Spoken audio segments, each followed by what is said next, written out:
When a billionaire's love becomes a cage, sometimes the quietest voice in the room has to scream. Tonight, in one of the city's most exclusive restaurants, a shy waitress will risk everything to save a woman nobody's allowed to hear. A single gesture beneath a table, a secret that could destroy a family empire, and a son so desperate to protect his mother that he's become the very thing threatening her freedom.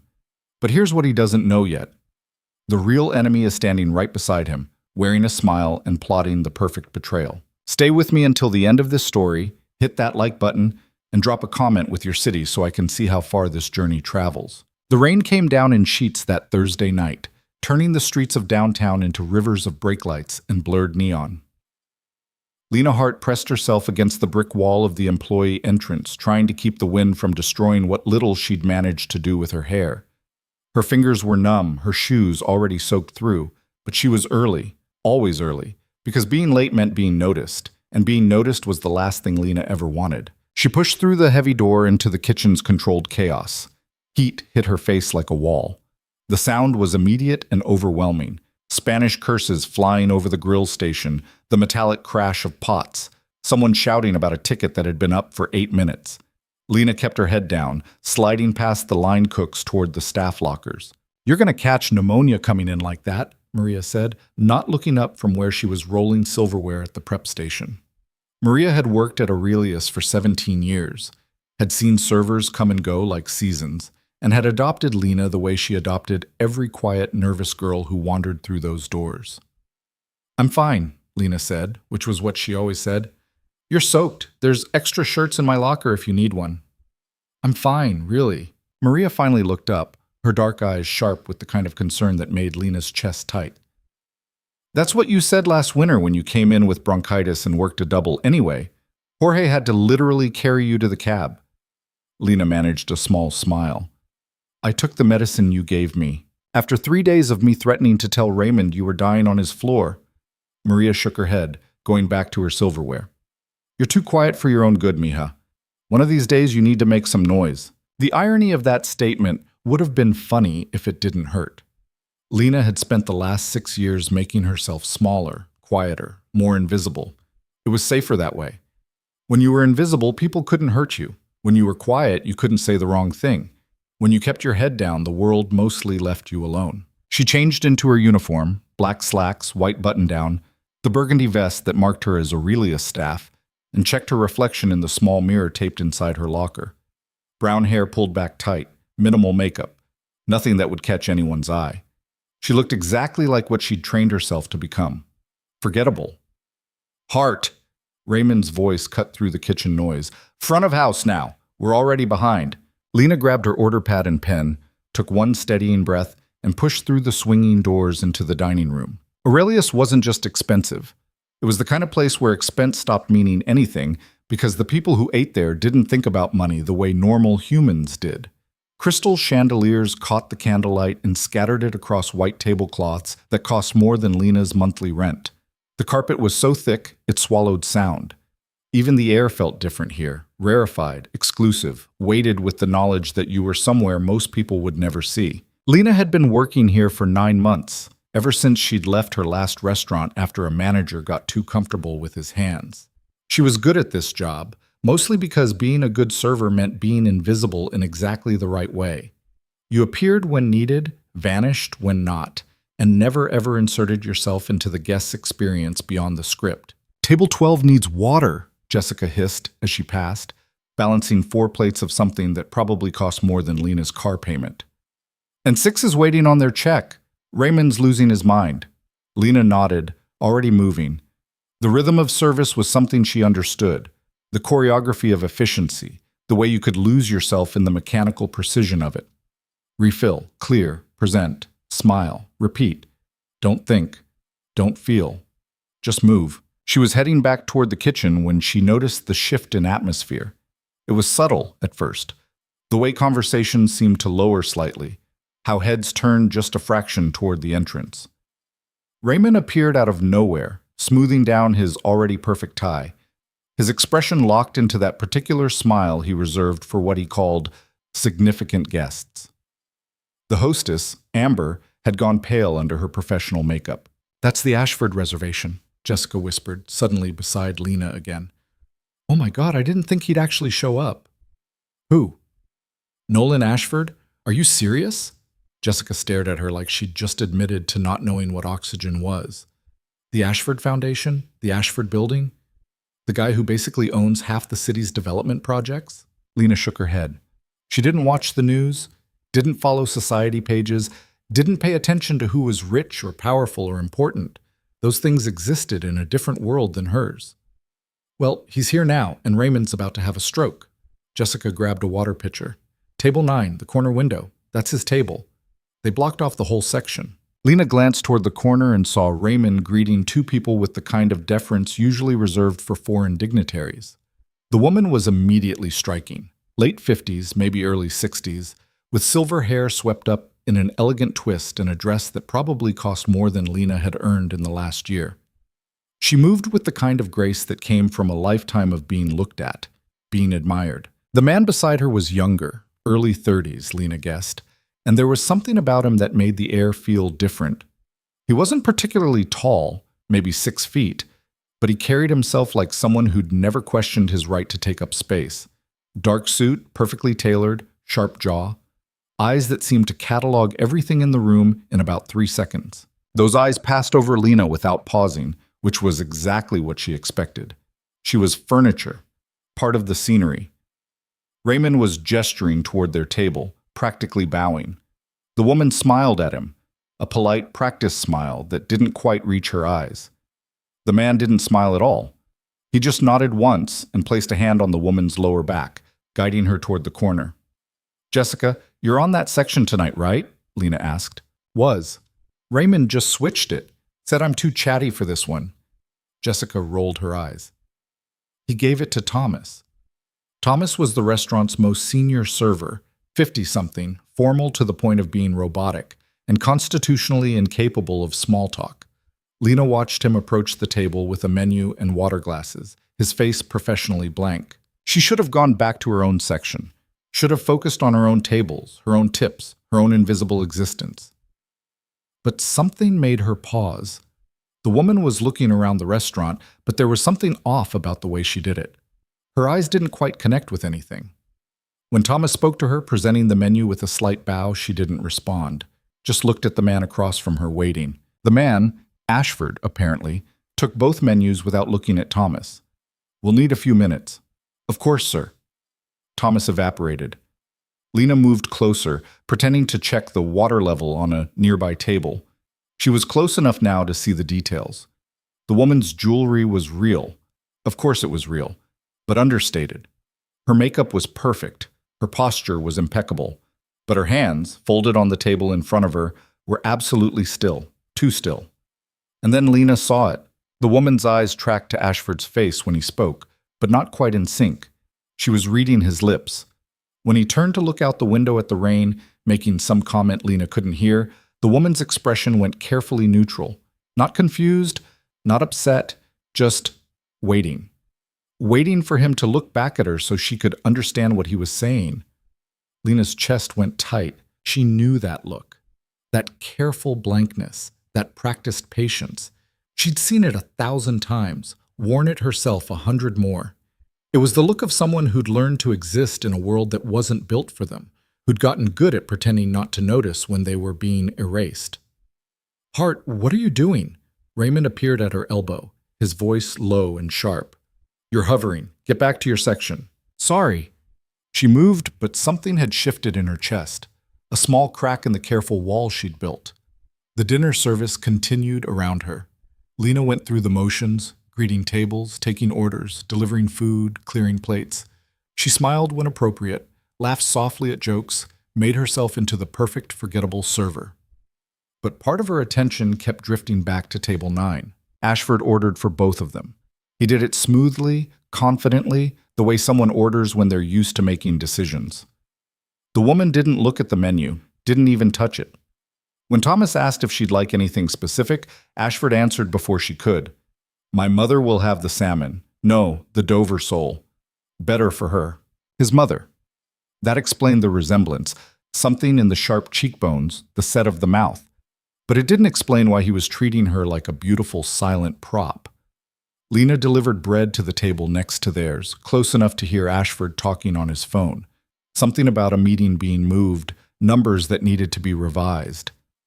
His mother sat perfectly still, her eyes on her water glass, her hands folded. Waiting. When he hung up, he reached across the table and touched her hand briefly. Sorry, you know how it is. She smiled at him. It was a genuine smile, warm and maternal, but there was something tired behind it. She said something, Lena couldn't hear what, and Ashford's expression softened just slightly. I know, Mom. I'm trying. It's just been crazy with the new development, and... He stopped, glanced around the restaurant as if suddenly remembering they weren't alone, then lowered his voice. Lena moved away. Not her business, not her problem. She had her own tables to worry about, her own tips to earn, her own invisible life to maintain. But she kept watching. The food came out. Thomas served it with his usual mechanical precision, placing each plate with the exact amount of ceremony the kitchen expected. The Dover sole for Ashford's mother. Some kind of steak for him. Wine that probably cost more than Lena's weekly paycheck. They ate in silence. Or rather, Ashford ate while checking his phone between bites. His mother ate carefully, precisely, her eyes mostly on her plate. Occasionally he would look up and say something to her. She would nod, respond briefly, and return to her meal. It looked normal. It probably looked normal to everyone in the restaurant. A wealthy son taking his elegant mother to dinner. Nothing unusual, nothing wrong. But Lena could see the careful choreography of it. The way Ashford's mother tracked the conversation only when he was looking at her. The way she held herself so still when he turned away. The way she'd learned to exist in the spaces between his attention. Table 6 needs their check, Jessica said, passing by with a tray of desserts. And 12 wants to know if we have the souffle tonight. Lena nodded, pulled herself back to the present. This wasn't her concern. These people lived in a different world. A world where dinner cost more than her rent, where problems were solved with money and power, where someone like her didn't exist beyond the ability to bring food and clear plates. She printed the check for table 6, delivered it with a smile, assured table 12 that yes, the souffle was available, but would take 25 minutes. She refilled water glasses, brought extra bread, laughed at a terrible joke from the couple at table 14. She was good at this, good at being no one. Lena. Maria's voice, quiet but urgent, from the kitchen doorway. Raymond wants table 9 checked on. Thomas is dealing with some situation at table 3. Of course he did. Lena felt her stomach drop slightly, but she nodded. Professional, invisible, just doing her job. She approached table 9 with her best server smile in place. Good evening. I'm just checking to make sure everything is to your satisfaction. Ashford barely glanced at her. Fine. His mother looked up, though, and for just a second their eyes met. The woman's expression was polite, pleasant, perfectly calibrated for public consumption. But there was something else there, something that made Lena's breath catch. Recognition. Not of Lena specifically, but of what she represented. Another woman learning to be invisible. Another person existing in the margins. Can I get you anything else? Lena kept her voice level, professional. We're fine, Ashford said, still not really looking at her. His attention was back on his phone, his thumb scrolling through something that apparently required a slight frown. Lena should have left, should have nodded and disappeared back into the scenery. But something made her linger for just a second, watching as Ashford's mother's eyes dropped back to her plate, as her shoulders settled into that familiar patient stillness. Mom, I need to make a quick call. I'll be right back.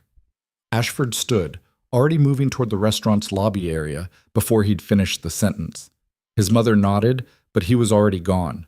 She sat alone at the table, surrounded by expensive food and crystal and soft candlelight, perfectly poised and completely isolated. Lena cleared her throat softly. Ma'am, is there anything I can...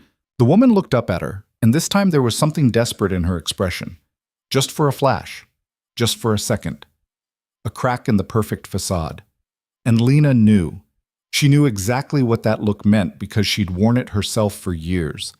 The look of someone drowning in plain sight, of someone screaming into silence, of someone so tired of pretending that everything was fine when nothing was fine. Without thinking, without letting herself think, Lena let her right hand drop to her side, below the table's edge where the cameras couldn't see, where Ashford wouldn't notice when he returned. Her fingers moved in a shape she hadn't made in 6 years. Are you okay? The effect was instantaneous. Ashford's mother went absolutely rigid, her eyes going wide. For a long moment, she just stared at Lena, and Lena was sure she'd made a catastrophic mistake. This woman didn't sign. Didn't know ASL. Lena had just made the worst assumption of her life based on nothing but a feeling, and now she was going to get fired, and the woman's hand moved, slow, careful, slightly rusty, but unmistakable. No. Then, help. Lena felt the world tilt slightly. Her heart was hammering so hard she could feel it in her throat. She glanced toward the lobby, saw Ashford's back as he paced while talking on his phone. What's wrong? She signed low, fast, years of practice making her hands fluid even though her fingers were shaking. My son.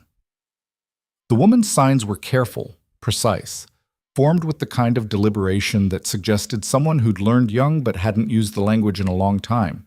He doesn't know. He thinks he's protecting me. From what? From everyone. Everything. The woman's face was still perfectly composed, but her hands told a different story. There's someone, family, lying to him, making him think I need, what the hell is this? Lena jerked back so fast she nearly knocked into the table behind her. Ashford was standing 3 feet away, his phone forgotten in his hand, his expression absolutely murderous. I was just checking if you were signing to my mother. His voice was quiet, controlled, which somehow made it worse than if he'd been shouting. You were having a conversation with her, in sign language, at my explicit instruction that staff were to treat her like any other guest. Sir, I didn't mean, do you have any idea? He stepped closer, and Lena automatically stepped back. How many people try to exploit her? How many vultures show up with their hands out, pretending to care, just trying to get close to the family? I wasn't trying to. You absolutely were. His eyes were cold, calculating. You saw an opportunity. Thought you'd make friends with the deaf lady, maybe work your way into some kind of relationship, maybe get yourself a nice tip or a reference or whatever it is people like you are after. People like you. The words hit like a slap. That's not. I would never. Lena's voice came out strangled. Around them, other diners were starting to notice, starting to turn and stare. Raymond! Ashford didn't raise his voice, but it carried anyway. I need to speak with you. Now! Raymond appeared out of nowhere, his face ashen. Mr. Ashford, I apologize profusely for any. This server, Ashford gestured at Lena without looking at her, approached my mother with an agenda, violated your own policy about acknowledging her hearing impairment. I want her removed from this restaurant immediately. The floor seemed to drop out from under Lena's feet. Around them, the entire restaurant had gone quiet. Everyone was watching. Everyone could see her being dragged out into the light, exposed, humiliated. I'm so sorry, she tried again, hating how small her voice sounded. I just wanted to make sure she was. You wanted to insert yourself into our private family dinner. You saw something you thought you could use. Ashford finally looked directly at her, and his eyes were like ice. People like you always do. Nolan? The voice was quiet but absolutely clear. Stop. Everyone froze. Ashford's mother was standing now, one hand on the table for balance, her expression no longer carefully neutral. She looked angry.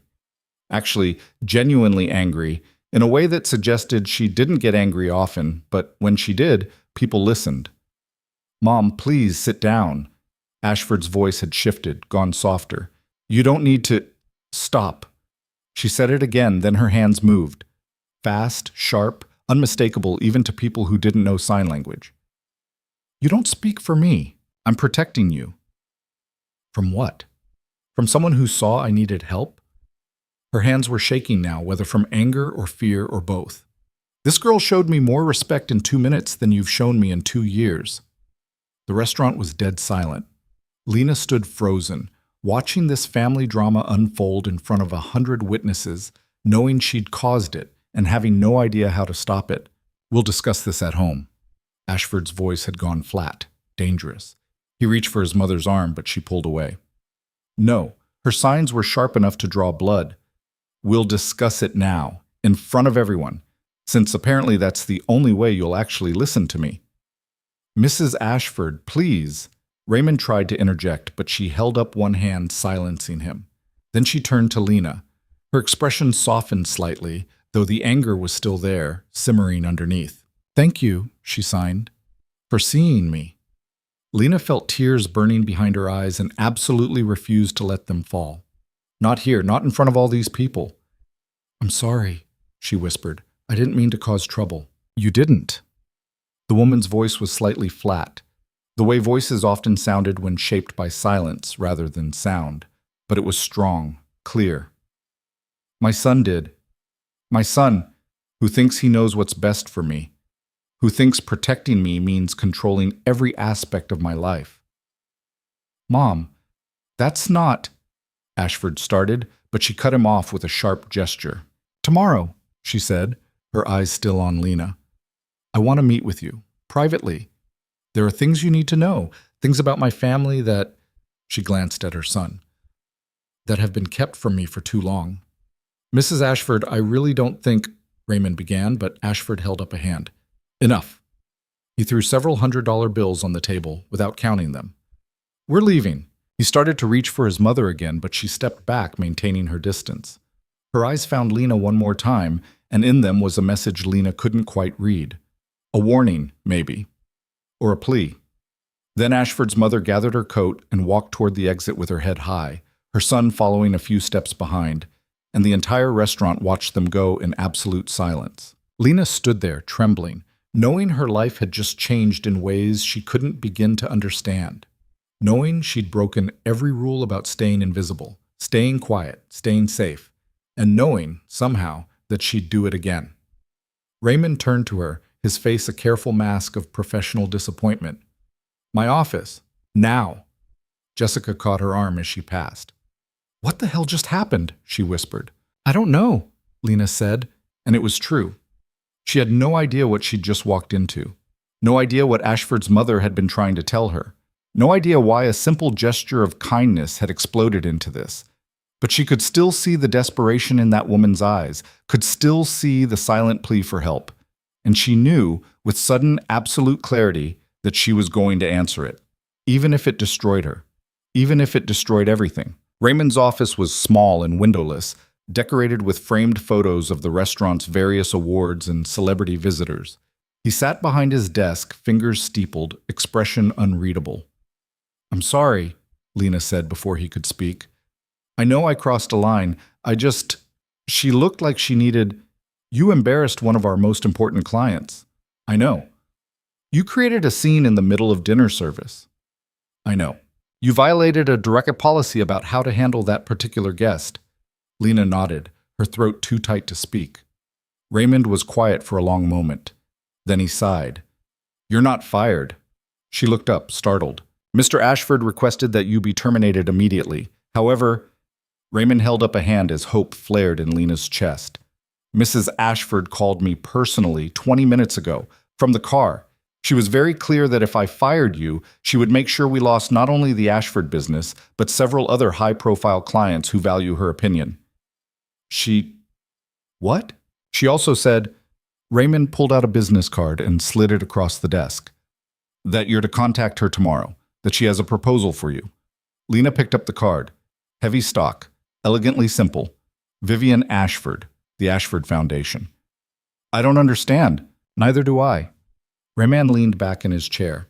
But I do understand that you just got very, very lucky, or very, very unlucky.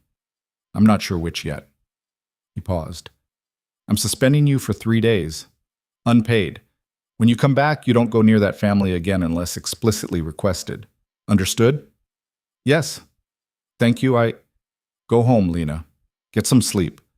And tomorrow when you call that number, be very careful. The Ashfords are not people you want to get entangled with. Trust me. Lena nodded and left, clutching the card like a lifeline. Outside, the rain had stopped. The city was washed clean, reflecting streetlights and puddles that looked like portals to some other world. Lena walked to the bus stop, her mind racing. She should ignore the card, should go back to her apartment, sleep, and when she returned to work in 3 days, she should forget this whole thing ever happened. She should go back to being invisible. That was the smart thing, the safe thing. But when she closed her eyes, she saw Vivian Ashford's hands signing help, saw the desperation and determination in her expression, saw the way she'd stood up in front of all those people and demanded to be heard. Lena pulled out her phone and looked at the card again. Tomorrow. She would call tomorrow. And whatever came next, whatever door she was about to walk through, she had a feeling there would be no going back. The bus arrived and Lena got on, heading home through the wet streets, carrying a business card and a secret and the beginning of something that felt like courage. Behind her, in a luxury car cutting through the same rain-slicked streets, Vivian Ashford sat in silence while her son drove, his jaw tight with anger he was trying to control. And in the back seat of his mind, a small seed of doubt had been planted. His mother had spoken, had stood up for a stranger, had defied him publicly. And somewhere in the Ashford building, in an office that overlooked the city like a throne room, Adrian Mercer got a phone call about the incident at the restaurant and smiled, because chaos was exactly what he needed. And the quiet little waitress who'd started it all had no idea she'd just become the most important piece on a board she didn't even know existed. Lena didn't sleep that night. She lay in her apartment, a cramped studio in a building that smelled like old cooking oil and regret, staring at the water-stained ceiling and turning Vivian Ashford's business card over and over in her hands until the edges went soft. At 3 a.m., she got up and made tea she didn't drink. At 4 a.m., she paced the 12 steps from her kitchenette to her bed and back again. At 5 a.m., she stood at her window watching the city wake up, watching delivery trucks rumble past, watching the sky turn from black to gray to that particular shade of dirty pink that meant morning, whether you were ready for it or not. By 6 a.m., she'd convinced herself not to call. By 7 a.m., she'd changed her mind again. By 8 a.m., when her phone actually rang, she nearly dropped it. Unknown number. She stared at it for 3 rings before her thumb moved. Hello? Ms. Hart? The voice was crisp, professional, female. This is Catherine Wu, Mrs. Ashford's personal assistant. Mrs. Ashford would like to meet with you this morning. Are you available at 10? Lena's mouth went dry. Yes. Where? I'll text you the address. Please use the private entrance. Don't speak to anyone except the security guard, and don't mention this meeting to anyone. Is that clear? Yes, but I don't understand, but Mrs. Ashford will explain everything. 10 o'clock, Ms. Hart. Don't be late. The line went dead. Lena stood there holding her phone, her heart doing something complicated and painful in her chest. This was insane. She should ignore it, should block the number, should go back to bed and pretend last night never happened. Her phone buzzed. The address was in the financial district, one of those glass towers that looked like it could slice the sky open.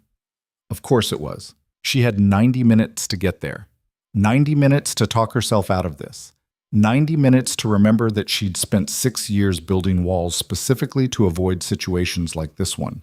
She went anyway. The subway was packed with morning commuters, everyone locked in their own private bubbles of exhaustion and coffee. Lena stood pressed against the door, watching the tunnel lights strobe past, trying not to think about what she was doing, trying not to remember the last time she'd let herself get pulled into someone else's world. That had been 6 years ago. That had ended with her parents refusing to speak to her. That had ended with her changing her phone number and her last name and everything about herself that could be changed. The train lurched. Someone's elbow dug into her ribs. She kept her eyes on the darkness outside the window and told herself she could still turn around. The Ashford building was even more intimidating up close. 60 stories of steel and glass that seemed designed to make normal humans feel small. Lena found the private entrance on the east side, unmarked except for a small bronze plaque and a security camera that tracked her approach. A guard appeared before she could knock. He was massive, the kind of guy who looked like he'd been carved out of granite and then taught to wear a suit. ID. She fumbled for her wallet, handed over her driver's license with shaking fingers. He scanned it, checked something on a tablet, then nodded. 34th floor. Elevator's straight back. Code is 7829. Someone will meet you. The elevator was the kind that moved so smoothly you couldn't feel it, just watched the numbers climb in silence.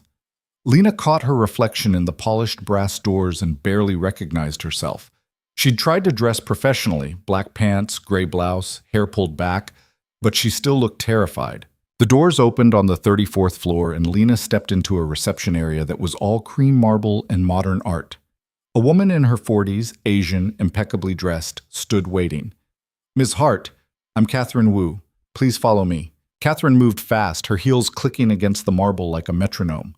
Lena hurried to keep up, catching glimpses of offices through glass walls, people on phones, people at computers, people who all looked like they belonged in this world in a way she absolutely did not. "A few ground rules," Catherine said without slowing down. "Mrs. Ashford is extending an enormous amount of trust by meeting with you. You will not record this conversation. You will not discuss it with anyone. You will not contact the press or attempt to leverage this situation for personal gain. If you violate any of these conditions, the consequences will be severe. Are we clear?" "Yes, but I would never—" "Everyone says that." Catherine stopped in front of a heavy wooden door. "Most people mean it. Some don't. Mrs. Ashford has learned to be careful." She knocked twice, then opened the door. "She's ready for you." The office was smaller than Lena expected, more library than corporate space. Floor-to-ceiling bookshelves lined two walls. A large window overlooked the city. And in a leather chair near that window, backlit by morning sun, sat Vivian Ashford. She looked different in daylight. Older, maybe, or just more real.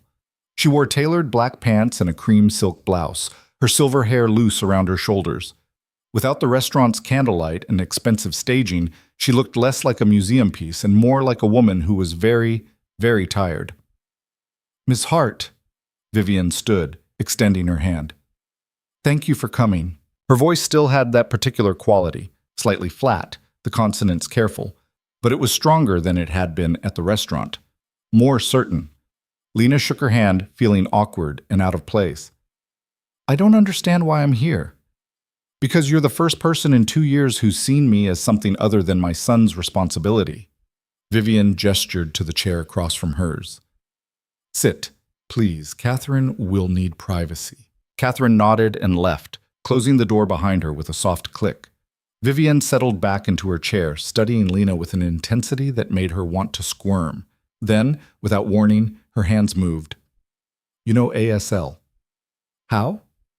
Lena hesitated, her hands half rising before she forced them down. "I'd rather not. It's complicated.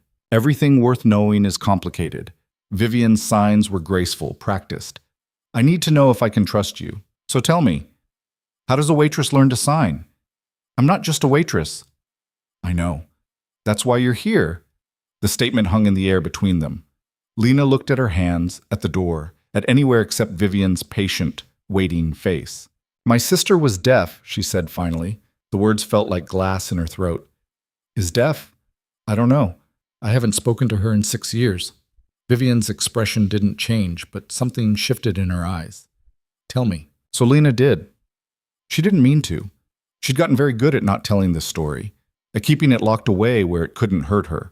But something about this woman, about this moment, about the way Vivian watched her with complete attention, made the words come anyway. "Her name is Maya. She was born deaf, genetic," they said. "I learned to sign before I learned to read. It was just part of life, part of who we were." Lena's hands moved unconsciously as she talked, shaping words in the air. "Our parents were hearing. They tried, but they never really got it. Never really understood that Maya wasn't broken, wasn't something that needed to be fixed. They just wanted her to be normal." Normal. Vivian's sign was sharp, bitter. "When I was 24, Maya met someone. Another deaf person, someone from the community. They fell in love. She was happy for the first time in years." Lena's throat got tight. "My parents hated him. Said he was keeping Maya isolated, keeping her away from the hearing world. They wanted her to get a cochlear implant, wanted her to try harder to speak, wanted her to be someone she wasn't. And you? I took her side, told my parents they were wrong, told them Maya had a right to choose her own life, her own language, her own world." The memory still hurt, even after all this time. "They said I was betraying the family, said I was enabling Maya's disability instead of helping her overcome it, said if I really loved her, I'd want her to be normal." Vivian's jaw tightened. "So you left?" "They kicked me out, said I couldn't come back until I apologized, until I admitted they were right." Lena looked out the window, watching the city sprawl below them. "I tried to stay in touch with Maya, but my parents made it impossible. Changed her phone number, monitored her email. Eventually she stopped responding. I don't know if it was her choice or theirs. I'm sorry. Don't be. I made my choice. I knew what it would cost. Lena turned back to Vivian. But that's why I haven't signed in 6 years. Why I try not to think about any of it. It's easier that way. Easier for who? The question landed like a punch. Lena didn't have an answer. Vivian stood and walked to the window, her back to Lena. When she signed again, her movements were slower, weighted with something that looked like grief. My husband died 3 years ago. Stroke. Very sudden. She paused. Before he died, we had a son. Nolan. You met him. I remember. Nolan was born hearing. We raised him bilingual, English and ASL. His father was hearing too, but he learned to sign fluently. For years it worked. We were a family. Vivian's hands moved through the air like she was painting something beautiful and then watching it dissolve. Then my husband died, and Nolan changed. Changed how? Vivian turned around. He became afraid of losing me the way he lost his father, afraid of anything that might hurt me or take me away. He started making decisions for me, started treating me like something fragile that needed protecting. That's what you meant last night, when you signed that he doesn't know. He doesn't know a lot of things, because someone has been lying to him. Vivian sat back down, leaning forward. My husband's nephew, Adrian Mercer. He works for the foundation. Nolan trusts him completely. But you don't. I know what he is. I've known for a year, maybe longer, but Nolan won't listen. Adrian has spent 3 years positioning himself as Nolan's closest advisor, his most loyal ally. And the whole time he's been planning to take everything. Lena's heart started beating faster. Take what? The foundation, the family trust, everything my husband built. Vivian pulled a folder from beside her chair and set it on the small table between them. Adrian has been working with a doctor, Dr. Richard Kensington, one of the foundation's board members. They've been building a case that I'm mentally incompetent, that my deafness makes me unable to manage my own affairs. That's insane. You're clearly capable, intelligent, in control of my faculties. Vivian's smile was bitter. None of that matters if the paperwork says otherwise. Dr. Kensington has been falsifying medical reports for months, making it look like I'm declining, like I need a conservator to manage my assets. Lena opened the folder. Inside were medical reports, letters, evaluations, all with official letterheads and signatures. She couldn't understand most of the medical terminology, but the conclusions were clear enough. Patient shows signs of cognitive decline. Patient unable to make informed decisions. Patient requires full-time oversight. These are all fake? Fake or exaggerated or taken out of context. Dr. Kensington will say whatever Adrian pays him to say. Vivian's hands clenched. And Nolan believes him, because Adrian has convinced my son that protecting me means controlling every aspect of my life, that letting me make my own choices is dangerous. Why are you telling me this? Because I need help, and everyone I've tried to trust has either betrayed me or been too afraid of Nolan to act. Vivian met Lena's eyes. You're not afraid of him. You stood up to him in public. You risked your job to ask if I was okay. That tells me you might be the one person in this whole mess who actually sees me as a human being instead of a problem to be managed. Lena felt the weight of that settling on her shoulders. I'm just a waitress. I can't fight billionaires and doctors, and you're not just anything. Vivian's voice was sharp. You survived being cut off from your family because you stood up for what was right. You learned an entire language because you loved your sister. You see people who everyone else makes invisible. That's not just anything. What do you want me to do? Vivian pulled out another document. This one looked different, more official, with multiple signatures and a foundation seal at the top. 3 months ago, before Adrian's plan was fully in motion, I started working on something. A proposal for a new foundation initiative focusing on deaf education and accessibility. It's been my passion project for years, but my husband's death delayed it. I've kept it quiet, kept it separate from the main foundation business. She handed the document to Lena. This proposal represents everything I believe in, everything I've been fighting for. If I can present it to the board, if I can show them I'm still capable of leading, still have vision and purpose, it undermines Adrian's entire case.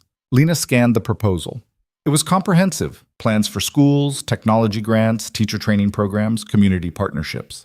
Millions of dollars allocated to making the world more accessible. This is incredible. It's my legacy. Or it would be if I could get anyone to listen. Vivian leaned back. Adrian has isolated me from the board. Convinced Nolan that board meetings are too stressful for me. I haven't been to Foundation headquarters in 8 months. I'm a ghost in my own organization. So present it anyway. Force them to listen. I can't. Not without Nolan's support.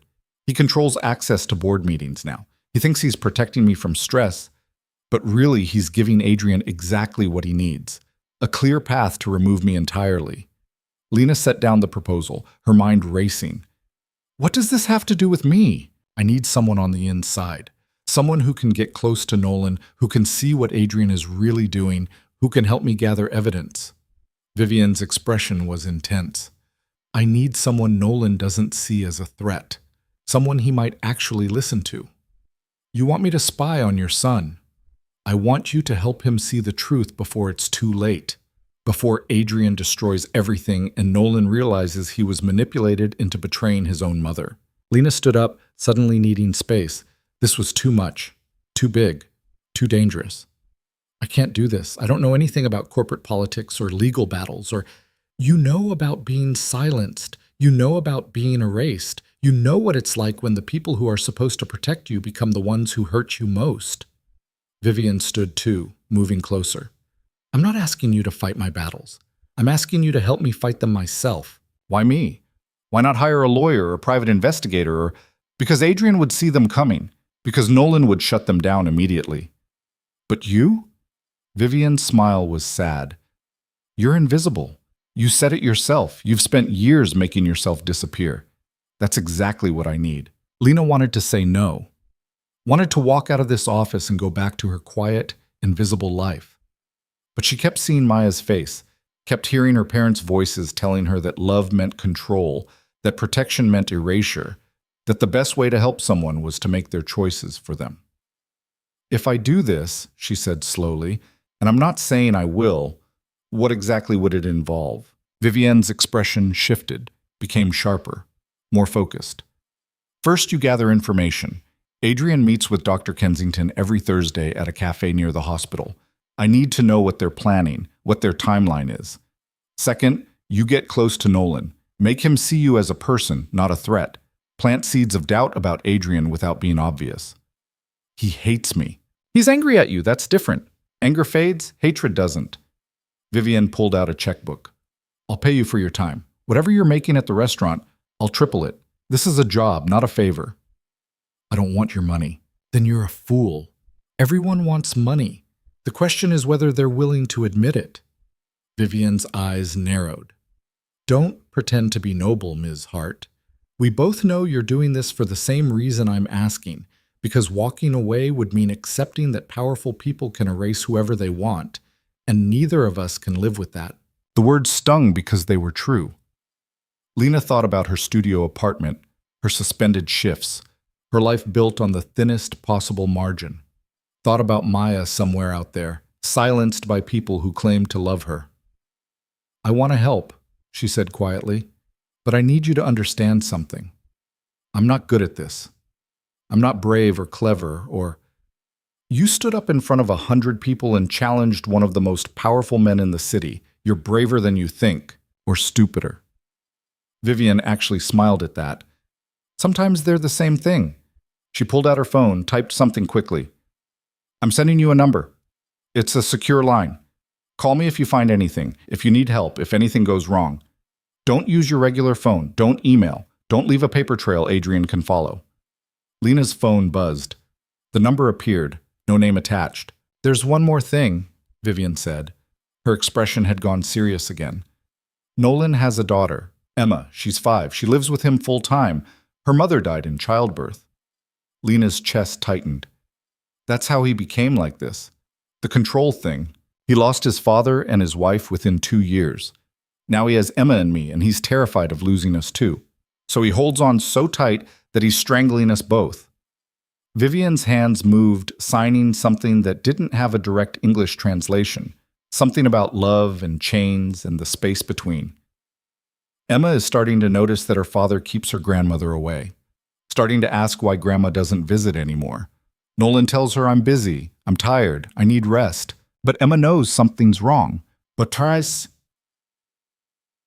You want me to what? Talk to a 5-year-old about corporate espionage? I want you to remember that this isn't just about money or power or pride. It's about a little girl who's learning that the people you love most are the ones who disappear. I won't let Nolan turn into his uncle. Won't let Adrian poison him completely. And I won't let Emma grow up thinking her grandmother abandoned her. The weight of it settled over Lena like a physical thing. This wasn't just about Vivian or Nolan or even Adrian. It was about generations of silence and control and love that looked like violence. Okay, she heard herself say. I'll help. But I need you to promise me something. What? If this goes wrong, if I end up getting hurt or fired or worse, you don't try to fix it. You don't throw money at it or make it go away. You let me handle the consequences of my own choices. Vivian studied her for a long moment. Then she extended her hand. Deal. They shook on it, and Lena felt the axis of her life shift in a way that seemed both terrifying and inevitable. Start with the cafe, Vivian said. Thursday morning, 9 a.m. It's called The Daily Grind, 2 blocks from Mercy General Hospital. Adrian always sits at the corner table. Dr. Kensington joins him. They'll talk for about an hour. How do I can't just walk up and eavesdrop. You can if you work there. Vivian pulled out another business card, this one for someone named Marcus Chen. He owns the cafe. He owes me a favor. Tell him you need a temporary position, Thursday mornings only. He'll make it work. Lena took the card, feeling like she was collecting puzzle pieces to a picture she couldn't see yet. Anything else? Yes, be careful. Adrian is smart and patient and absolutely ruthless. If he realizes you're working against him, he won't hesitate to destroy you. Vivian's expression was grim. I'm asking you to walk into a minefield. I won't pretend otherwise. Comforting. I don't need to comfort you. I need you to succeed. Vivian stood, signaling the meeting was over. Catherine will see you out. Call me after Thursday. Let me know what you learn. Lena stood too, her legs slightly unsteady. Can I ask you something? Yes. Last night, at the restaurant, you said someone was lying to Nolan, making him think you needed protecting. Did you know then that it was Adrian? Vivian's expression went dark. I've known for months, but knowing and proving are different things. Adrian is very good at covering his tracks. Then how? I have my sources, people who still remember that I built this foundation alongside my husband, that I'm not just decoration. She paused. But sources aren't enough. I need evidence. That's where you come in. Catherine appeared in the doorway as if summoned. Are we finished? For now. Vivian turned to Lena one last time. Thank you, Ms. Hart, for seeing me, for helping me, for being willing to take this risk. Don't thank me yet, Lena said. I might screw this up completely. Then you'll screw it up trying. That's more than most people can say. Catherine escorted Lena back to the elevator in silence. As the doors closed, Lena caught one last glimpse of Vivian standing in her office doorway, backlit by that enormous window, looking both powerful and incredibly alone. The elevator descended smoothly, carrying Lena back to ground level, back to her regular world. But she could feel it already, the way everything had changed, the way she'd stepped into something bigger than her quiet life, her invisible existence, her careful walls. Outside, the city was bright and busy and indifferent. Lena stood on the sidewalk holding 2 business cards and a phone number that led to a woman who'd just asked her to commit corporate espionage. She should run, should delete the number, throw away the cards, go back to the restaurant, and beg Raymond to forget any of this ever happened. Instead, she pulled out her phone and called Marcus Chen. He answered on the second ring. Yeah? Mr. Chen? My name is Lena Hart. Vivian Ashford said you might be able to help me with a job. There was a pause, then, what kind of job? Thursday mornings, just a few hours. I'm a trained server, I can make coffee, I'm good with people. You one of Vivian's projects? Lena hesitated. Something like that. Another pause, longer this time. Fine. Come by Wednesday evening. We'll do a trial run. If you can make a decent latte and keep your mouth shut about whatever you see, we'll talk. Thank you. I really appreciate... He'd already hung up, Lena stood there holding her phone, reality starting to catch up with adrenaline. She'd just agreed to spy on a man planning to destroy his aunt. She'd just taken a job at a cafe specifically to eavesdrop on private conversations. She'd just walked into exactly the kind of situation she'd spent 6 years avoiding. Her phone buzzed. A text from an unknown number. "You did the right thing, V." Lena stared at the message, then at the city around her. All those buildings full of people living their lives, making their choices, fighting their battles. She thought about Maya, about her parents, about all the years she'd spent being quiet and invisible and safe. Safe hadn't saved her sister. Safe hadn't fixed her family. Safe had just made her small. She deleted the text, pocketed her phone, and started walking. She had 4 days until Thursday. 4 days to figure out how to spy on people who could destroy her with a phone call. 4 days to prepare for something she had absolutely no idea how to do. Somewhere across the city, in an office decorated with expensive art and floor-to-ceiling windows, Adrian Mercer was having lunch with Dr. Kensington. They were discussing timelines and strategies and exactly how much money it would take to declare a deaf woman incompetent. They were confident and careful and completely unaware that the invisible waitress they'd never noticed was about to become their biggest problem. And in a penthouse apartment overlooking the park, Nolan Ashford was putting his daughter to bed, reading her a story about a princess who needed rescuing. Emma asked again why Grandma didn't visit anymore, and Nolan told her again that Grandma was tired, that Grandma needed rest, that he was taking care of everything. He believed it. Believed he was protecting everyone he loved. Believed that control was the same as care, that making choices for people was the same as keeping them safe. He didn't know yet that his mother had just hired the woman he'd humiliated. Didn't know that the quiet waitress was about to walk into his perfectly controlled world and set it on fire. But he would. They all would. Because Lena Hart had spent 6 years being invisible, and she was very, very good at it. And sometimes the most dangerous person in the room was the one nobody saw coming. Wednesday evening, Marcus Chen looked her up and down with the kind of skepticism usually reserved for used car salesmen and politicians. He was maybe 50, compact and wiry, with graying hair pulled back in a ponytail, and the permanently tired eyes of someone who'd been running a small business for too long. "Vivian said you needed work. Didn't say why." "Does it matter?" Lena kept her voice steady, even though her palms were sweating. "Depends on whether you're running from something or running toward it." He gestured at the espresso machine, a gleaming beast of chrome and pressure gauges that looked like it could power a small aircraft. "Make me a cappuccino. Let's see if you actually know what you're doing." The daily grind was smaller than she'd expected, wedged between a pharmacy and a dry cleaner. Exposed brick walls, mismatched furniture, the smell of coffee beans, and something baking in the back. A few customers sat scattered around, students with laptops, an older man doing a crossword, a woman knitting something enormous in purple. Lena approached the machine like it might bite her. She'd made coffee before, but nothing like this. Her hands shook slightly as she ground the beans, tamped the espresso, steamed the milk. The hiss and gurgle of the machine sounded too loud in the quiet cafe. When she finished, the foam was uneven and the presentation was sloppy, but it was drinkable. Probably. Marcus took a sip, his face giving away nothing. Then another. Then he set down the cup. "It's terrible." Lena's stomach dropped. "I can do better. If you just give me..." "But it's terrible in a way that says you've actually made coffee before. You're just nervous." He leaned against the counter. "Vivian doesn't ask me for favors often. When she does, I pay attention. So whatever this is about, whatever you're actually doing here, I don't want to know. You show up Thursday at 8:30. You make coffee. You keep your ears open and your mouth shut. We clear?" "Yes." "Thank you. Don't thank me yet. You might hate what you hear." He pulled out a black apron with the cafe's logo. "Thursdays only. Cash payment at the end of each shift. You see Adrian Mercer and Dr. Kensington. You pour their coffee. You smile. You disappear. They don't notice staff. That's the whole point." "How do you know them?" "I know everyone who comes in here every week for 2 years and tips like they're doing me a favor instead of the other way around." Marcus's expression went hard. "Adrian Mercer is a snake in expensive shoes. Whatever he's planning, I hope Vivian tears him apart." Lena took the apron, folded it carefully. "You know her well?" "She loaned me money when the bank wouldn't, back when my daughter needed surgery. Didn't ask for interest. Didn't ask for anything except that I pay it forward when I could. He turned away, started wiping down the counter.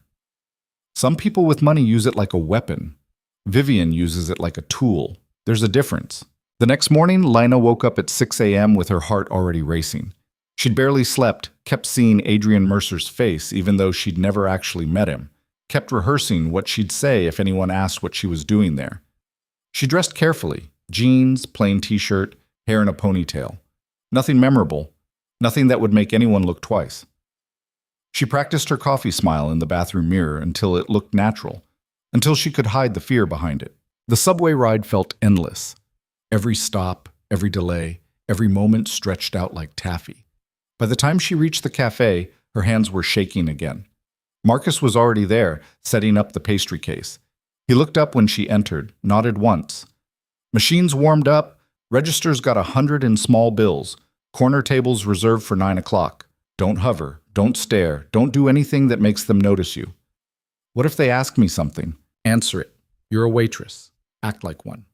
He paused. And Lina, whatever you hear, don't react. I don't care if they're planning to burn down the city. You smile, you nod, you pour coffee. Save the heroics for later. The morning started slow. A few regulars drifted in.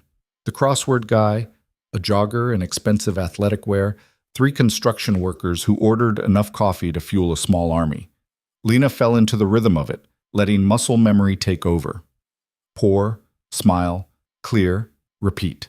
At 8:55, the door opened and a man walked in who could only be Adrian Mercer. He was younger than she'd expected, late 30s, maybe 40, with the kind of good looks that required effort to maintain. Perfect hair, perfect suit, perfect smile when he nodded at Marcus. He moved like someone who'd never questioned whether he belonged somewhere. He sat at the corner table without being directed, pulled out his phone, started scrolling. 2 minutes later, another man arrived. Older, 60s, with silver hair and wire-rimmed glasses. He carried a leather briefcase and walked with the slight stiffness of someone whose back hurt more than they admitted. Dr. Kensington. Had to be. Lina grabbed the coffee pot and approached their table, her heart hammering so hard she was sure they could hear it. Good morning, coffee? Please. Adrian didn't look up from his phone. Dr. Kensington nodded, still settling into his chair. She poured carefully, keeping her hands steady through sheer force of will. Neither man looked at her. She might as well have been a machine. Cream and sugar are on the table. Let me know if you need anything else. She walked away, found a spot near the counter where she could wipe down tables, refill napkin holders, look busy while staying close enough to hear. Adrian set down his phone. You look tired, Richard. Long night. Had to review the updated reports. Dr. Kensington pulled papers from his briefcase. I think we're ready. The documentation is comprehensive enough to satisfy any board inquiry. Show me. Lina wiped the same table for the 3rd time, her ears straining. From this angle, she could see them in her peripheral vision. Dr. Kensington was spreading documents across the table.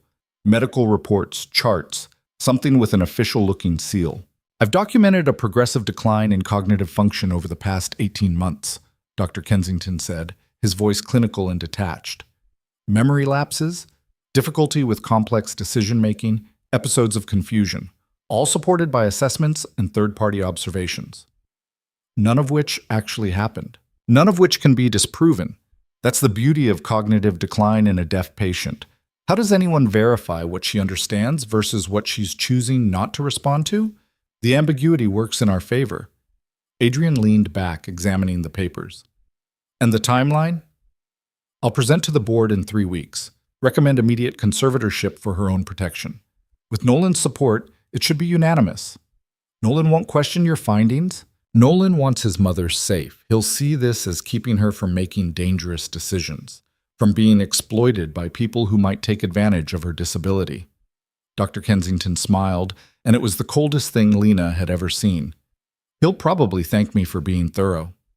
And once the conservatorship is in place, you'll have full control of her assets pending board approval, which, given that you're family and have been managing foundation operations for 3 years, should be a formality. Adrian picked up one of the reports, scanned it. What about the education initiative she's been working on? What initiative? Dr. Kensington's smile widened. I have no record of any such project. If she's been working on something, clearly it's another sign of her deteriorating judgment. Pursuing projects without board approval, without proper channels, more evidence that she needs protection from her own impulses. Lena felt sick. She gripped the rag in her hand so tightly her knuckles went white. These men were sitting here drinking coffee and casually discussing how to erase a woman's entire life, and they didn't even have the decency to look guilty about it.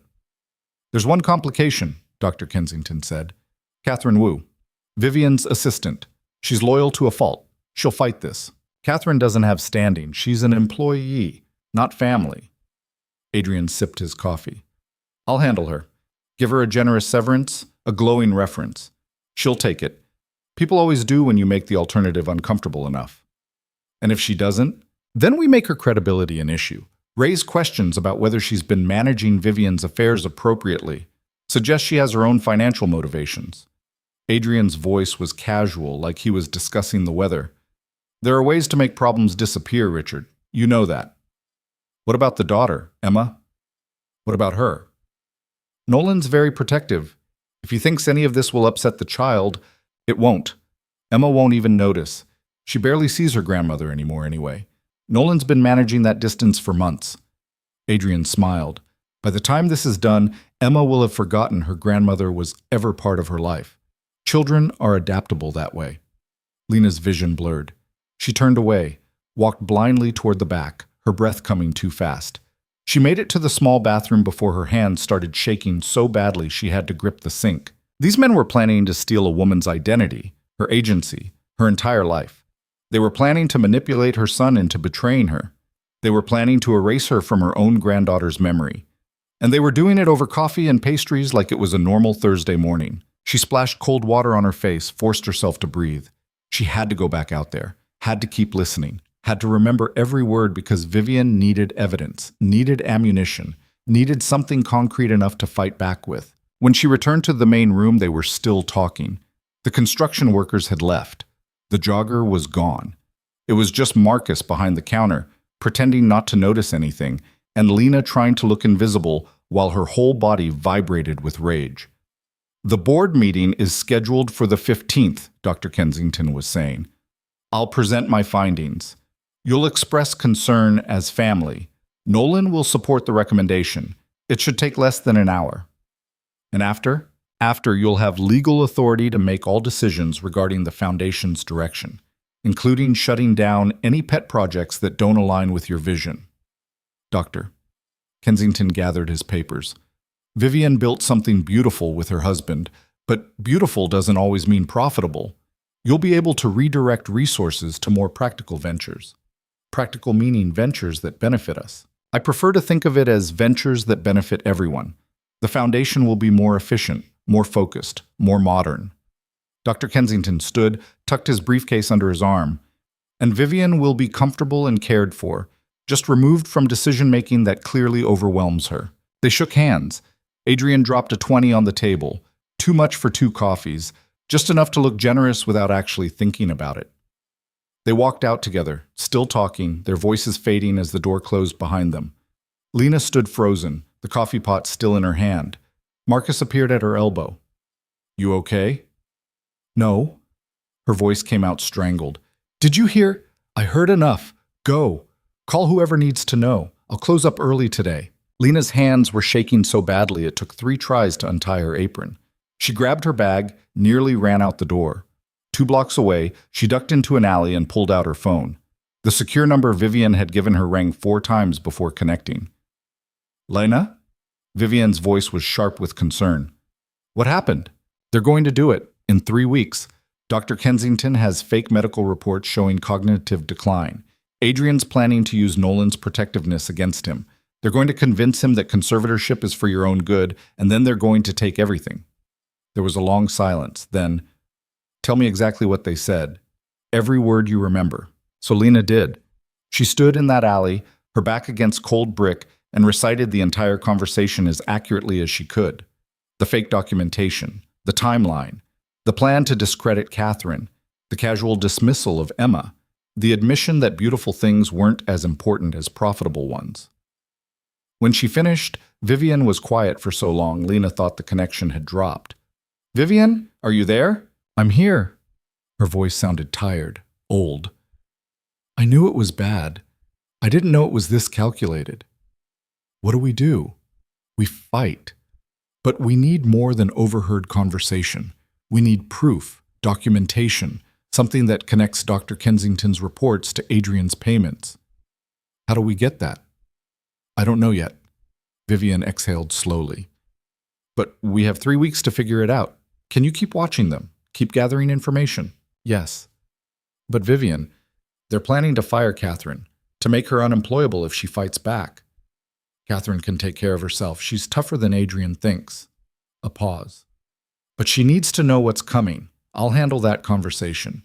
You focus on gathering evidence. There's something else. Lena's throat was tight. They talked about Emma, about how she'll forget you. Adrian said children are adaptable, like it was a good thing, like erasing you from her life was just a practical decision. Vivian's voice went hard. That's where he's wrong. That's where they're all wrong. Emma won't forget me, because I won't let this happen. How can you stop it if Nolan won't listen? Then we make him listen.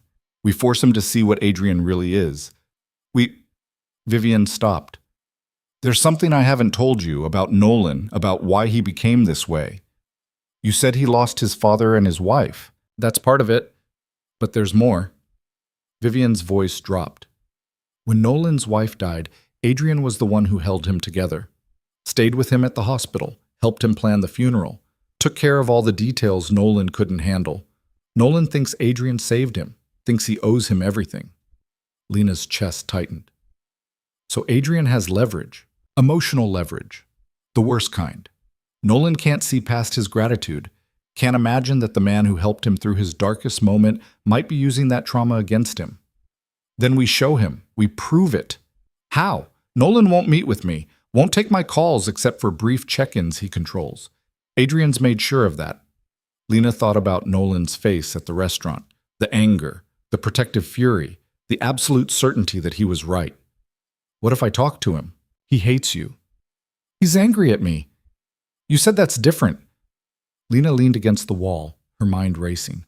What if I apologize? What if I tell him I was out of line at the restaurant, that I understand he was just protecting his mother? What if I make myself small enough that he stops seeing me as a threat? And then what? Then I plant seeds. Small ones, gentle ones. Questions that make him look at Adrian differently. Nothing obvious, nothing he can dismiss as an attack. Vivian was quiet, considering. It's risky. If Adrian finds out you're working for me, he won't. I'm invisible, remember? People like him don't see people like me. Lena's jaw set. I spent 6 years hiding. Maybe it's time to use that. Nolan won't agree to meet with you. So I'll make him. I'll show up somewhere he has to be. Lena stopped. Where does he take Emma? Parks? Museums?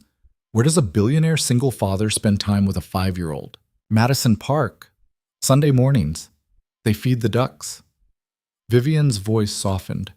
It was something my husband started, a tradition. Nolan's kept it going. Then that's where I'll be. This Sunday. Lena, you don't have to. Yes, I do. Because in 3 weeks, Dr. Kensington is going to stand up in front of that board and lie about you. And if we don't stop him, if we don't give Nolan a reason to question what he thinks he knows, Adrian wins. He takes everything. And Emma grows up thinking her grandmother didn't care enough to fight for her. Another long silence, then, thank you for doing this, for risking. Don't thank me yet.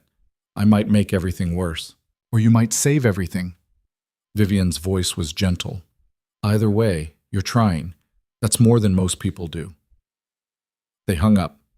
Lena stood in the alley, her phone still clutched in her hand, reality settling over her like a weight. She'd just agreed to confront a man who'd publicly humiliated her. She'd just agreed to spy on people who could destroy her with a phone call. She'd just agreed to put herself directly in the line of fire. She was either brave or insane. Probably both. Sunday morning came too fast. Lena stood at the edge of Madison Park, watching joggers and dog walkers and families enjoying the unseasonably warm weather. The pond glittered in the sunlight. Ducks paddled in lazy circles, used to being fed by humans who thought bread was a treat instead of nutritionally questionable at best. She'd been there for 20 minutes, trying to look casual, trying not to feel like she was stalking someone. She'd brought a book she wasn't reading, found a bench with a clear view of the pond, and waited. At 10:15, she saw them. Nolan walked with his hands in his pockets, his stride relaxed in a way it hadn't been at the restaurant. Beside him, holding his hand and practically bouncing with excitement, was a little girl with dark curls and a purple jacket. Emma. Lena's heart clenched. The kid was tiny, full of that particular energy that 5-year-olds had, like she was powered by sunshine and questions and an absolute certainty that the world was made for exploring. They stopped near the pond's edge. Nolan pulled out a small bag, crackers, not bread, which meant he'd actually done research on what ducks should eat. Emma grabbed a handful and started throwing them with absolutely no accuracy, laughing every time a duck waddled over. Lena stood up, walked toward them before she could talk herself out of it. Nolan saw her coming. His expression went from relaxed to guarded in about half a second. Mr. Ashford. She stopped a respectful distance away, keeping her voice level. I'm sorry to interrupt. I just wanted to apologize for the other night. At the restaurant, I was out of line. His jaw tightened. You're following me now? No, I live 2 blocks from here. I come to this park every Sunday. It was a lie, but a plausible one. I saw you and thought I should say something, but if you'd rather I leave... Daddy, who's that?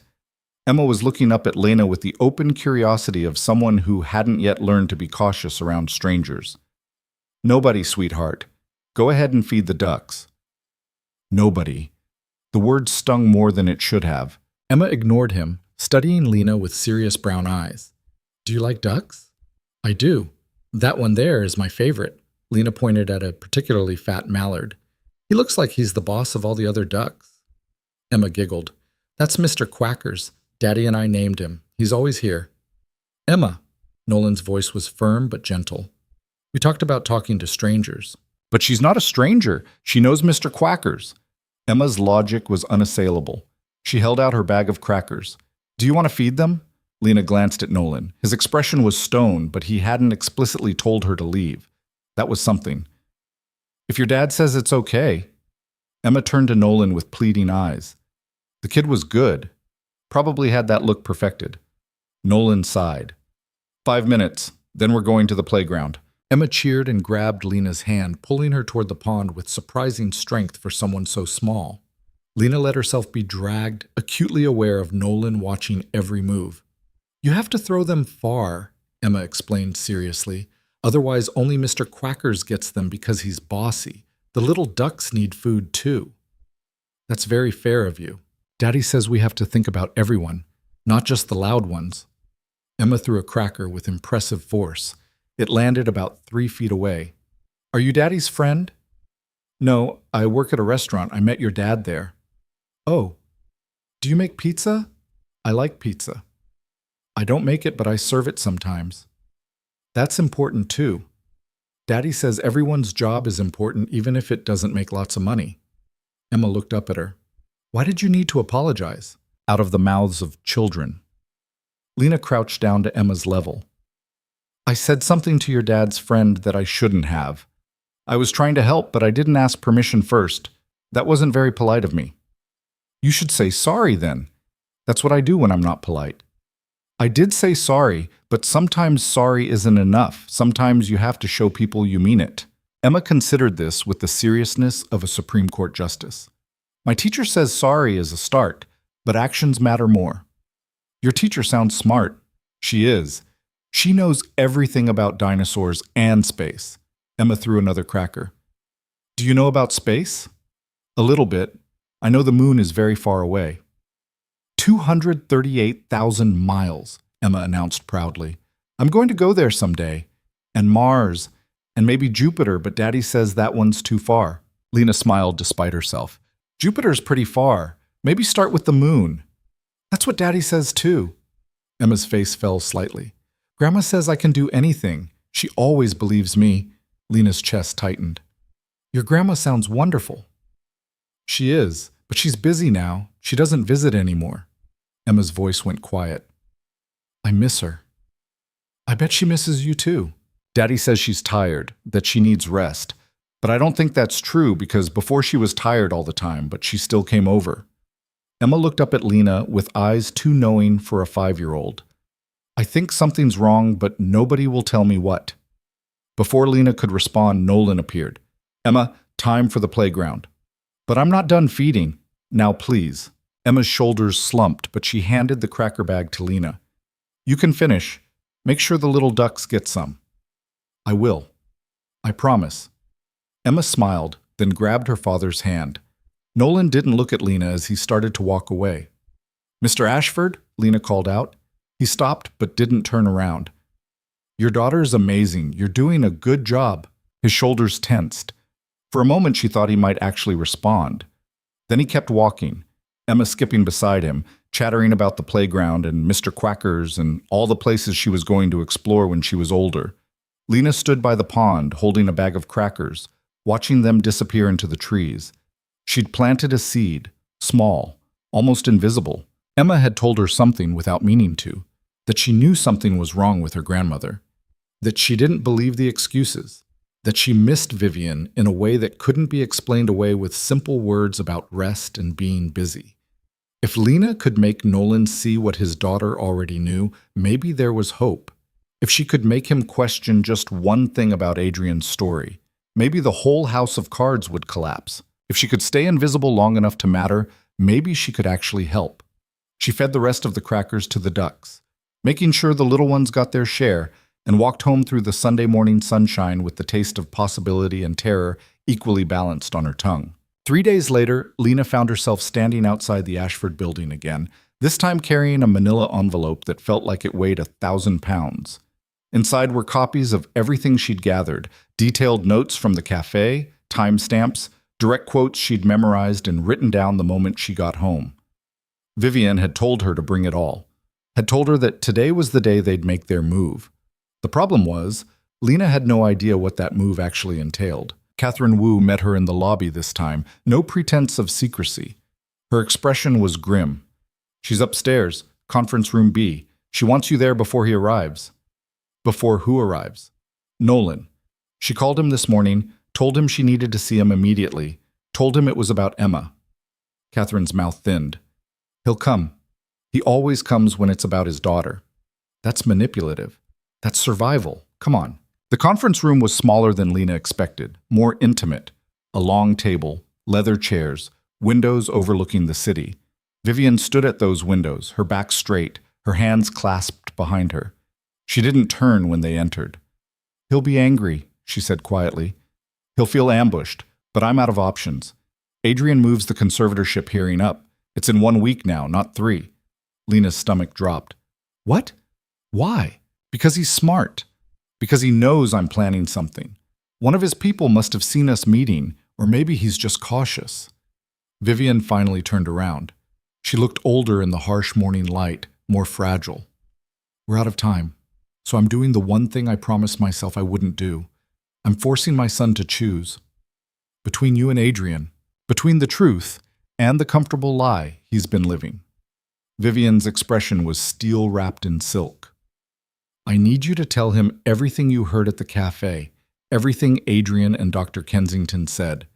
He needs to hear it from someone who has nothing to gain from lying.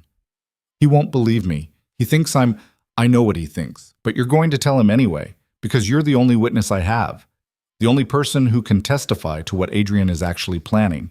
The door opened. Nolan walked in like he owned the building, which technically he did. He saw his mother and his expression softened for just a second.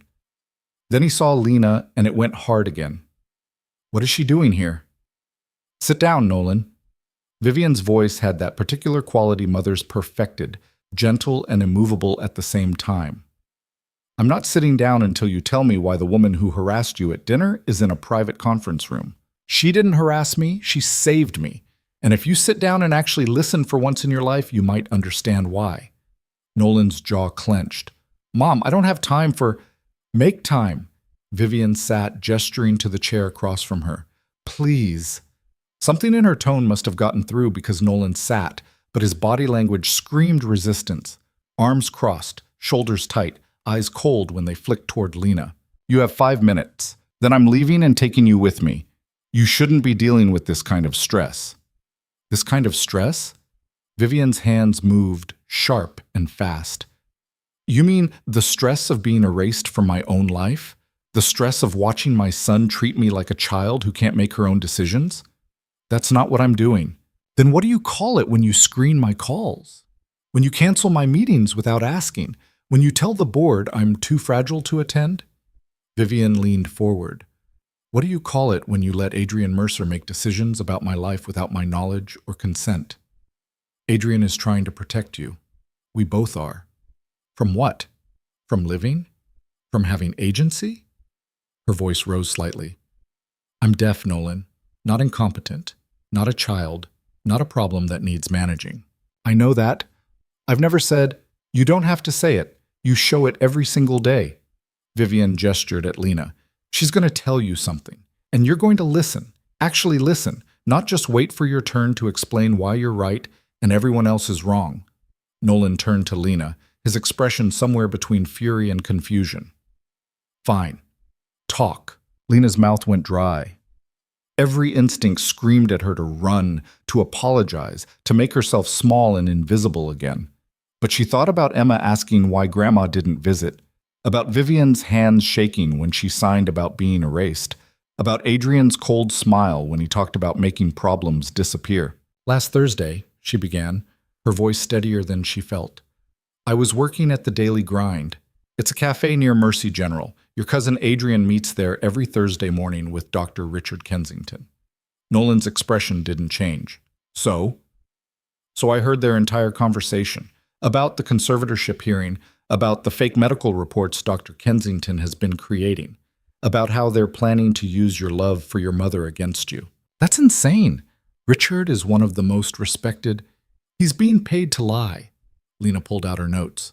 He told Adrian that he's documented progressive cognitive decline over 18 months, memory lapses, confusion, inability to make complex decisions, none of which actually happened.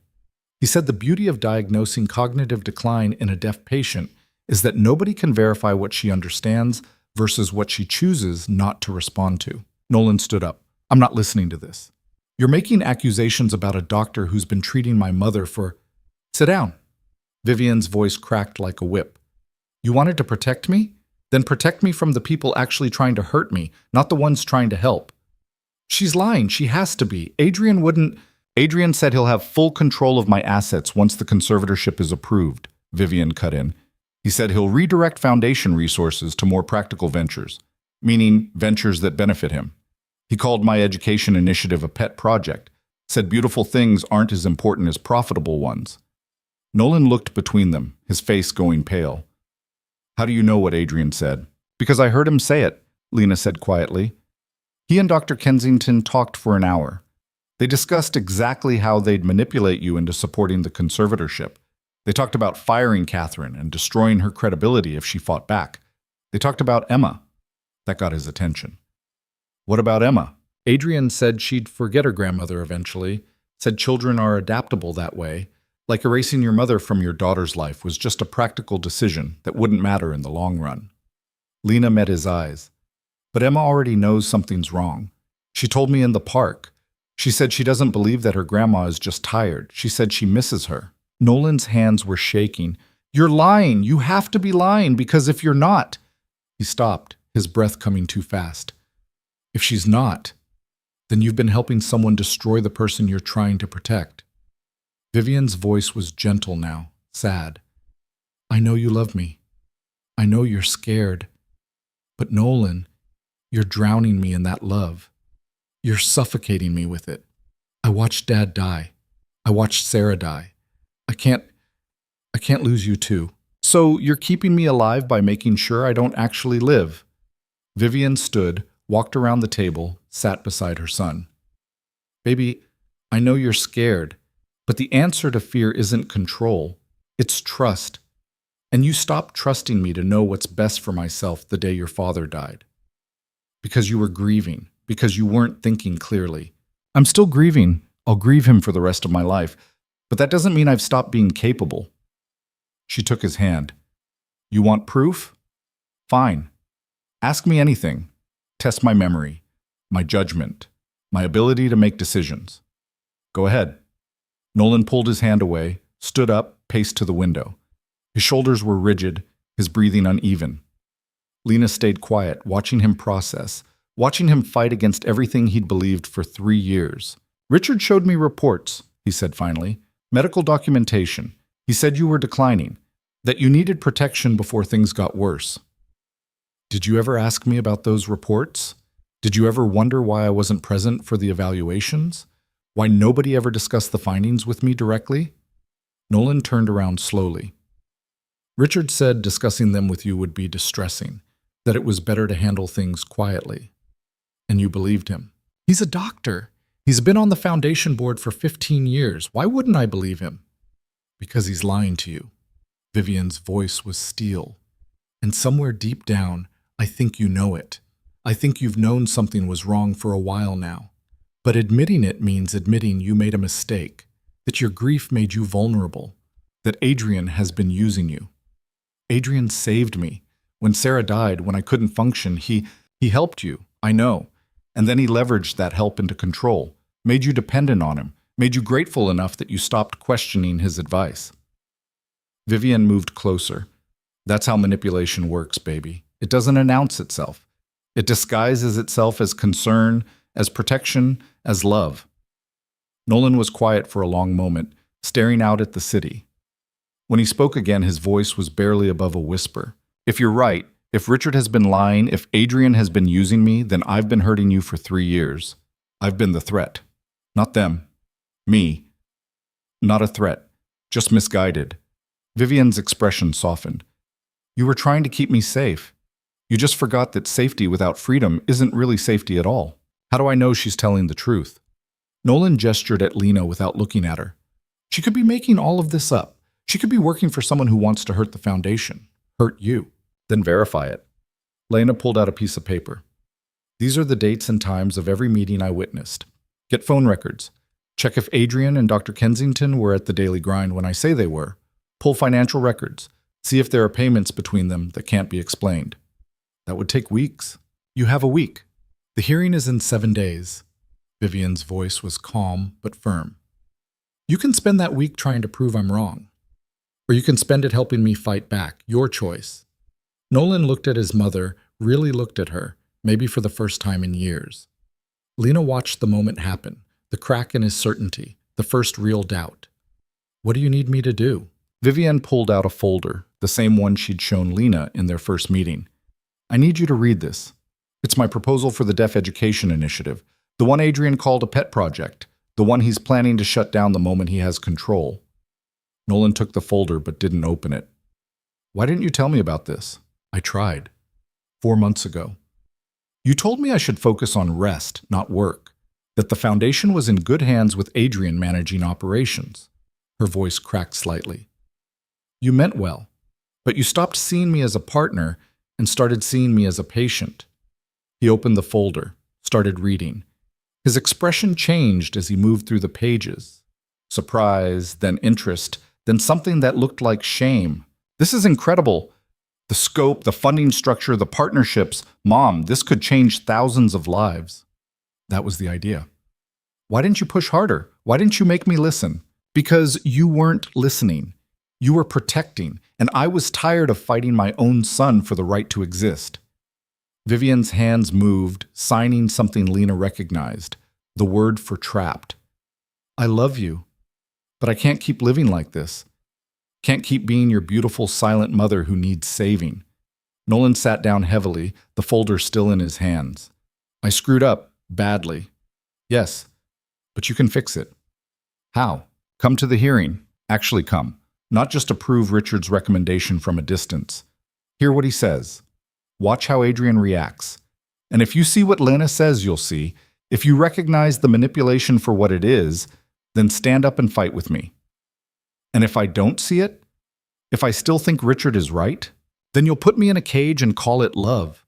And I'll spend the rest of my life knowing my son cared more about keeping me safe than keeping me whole." Vivian's eyes were wet, but her voice stayed steady. "But I don't think that's what you'll do. Because despite everything, despite the grief and fear, you're your father's son. And he always fought for what was right, even when it was hard." Nolan was quiet for a long time, Then he looked at Lena. I owe you an apology for the restaurant, for assuming the worst. You were protecting your mother. I was treating her like property, like something I owned that needed guarding. He stood, walked over to where Lena sat. You saw her, actually saw her, and you were willing to risk your job to ask if she was okay. That took courage. Or stupidity. Sometimes they're the same thing. He extended his hand. Thank you. For caring enough to intervene, for being brave enough to tell me the truth, even when you knew I didn't want to hear it. Lena shook his hand, feeling the weight of the moment. This man had publicly humiliated her, had gotten her suspended, had made her feel 2 inches tall. And now he was thanking her. What happens now? She asked. Nolan turned to his mother. I verify what she's told me. Pull records. Check facts. If even half of what you're saying is true. He stopped, his jaw clenching. Then Adrian and I are going to have a conversation he won't enjoy. Don't confront him yet. If he knows we're onto him, he'll move faster. Vivian's expression was sharp. We need him confident. Need him to think everything is going according to plan. So what do? We prepare. We gather every piece of evidence we can find. We build a case so airtight that when we walk into that hearing, Adrian won't have anywhere to hide. What about Dr. Kensington? Leave him to me. Vivian's smile was cold. I have friends on the medical board. People who remember when Richard was just starting out, when he needed help establishing his practice. People who might be very interested to learn he's been falsifying patient records. Nolan looked at his mother with something like awe. You've been planning this for a while. I've been surviving. There's a difference. She touched his face gently. I need you to trust me. Can you do that? Can you actually trust that I know what I'm doing? He covered her hand with his. I'm going to try. That's all I can promise right now. That's enough. For now. She pulled back, her expression businesslike again. Lena, I need you at that hearing, as a witness. You'll testify to what you heard Adrian and Richard planning. They'll tear me apart. I'm a waitress with no credentials, no credibility. You're a witness to a conspiracy. That's all the credibility you need. Vivian's eyes were intense. And they won't expect you. Adrian doesn't even know you exist. By the time he realizes what's happening, it'll be too late. What if they don't believe me? Then we lose, and Adrian wins. And every decision I've made, every fight I've fought, every moment I've spent building something meaningful gets erased because I couldn't convince my own son that I was worth listening to. Vivian's voice was matter-of-fact, but her hands were shaking slightly. No pressure. Lena laughed, which was probably inappropriate, but the whole situation was so insane that laughing seemed like the only reasonable response. Okay, I'll testify. I'll tell them everything. She looked at Nolan. But you have to actually listen. If you show up at that hearing already convinced your mother is wrong, my testimony won't matter. I'll listen, I promise. He pulled out his phone. I'm canceling my afternoon meetings. I want to go through everything, your notes, the timeline, the proposal. If we're going to fight, we need to be ready. The next 6 days were a blur of preparation. Lena met with Vivian and Catherine every evening, going over her testimony until she could recite it in her sleep. She returned to the daily grind that Thursday, but Adrian and Dr. Kensington didn't show. Marcus said they'd canceled their usual meeting, which made everyone nervous. Adrian was changing his patterns, which meant he was either suspicious or just being cautious. Nolan worked like a man possessed. He pulled financial records, checked phone logs, interviewed foundation staff who'd been quietly pushed out over the past year. Catherine fed him information she'd been gathering for months, emails, meeting notes, budget discrepancies that pointed to Adrian slowly consolidating power. On Tuesday, 3 days before the hearing, Nolan showed up at Lena's apartment. She opened the door in sweatpants and an old t-shirt, her hair wet from the shower, completely unprepared for a billionaire to be standing in her hallway. How did you get my address? Catherine. He looked uncomfortable, out of place in the narrow hallway with its flickering fluorescent lights and smell of someone's burnt dinner.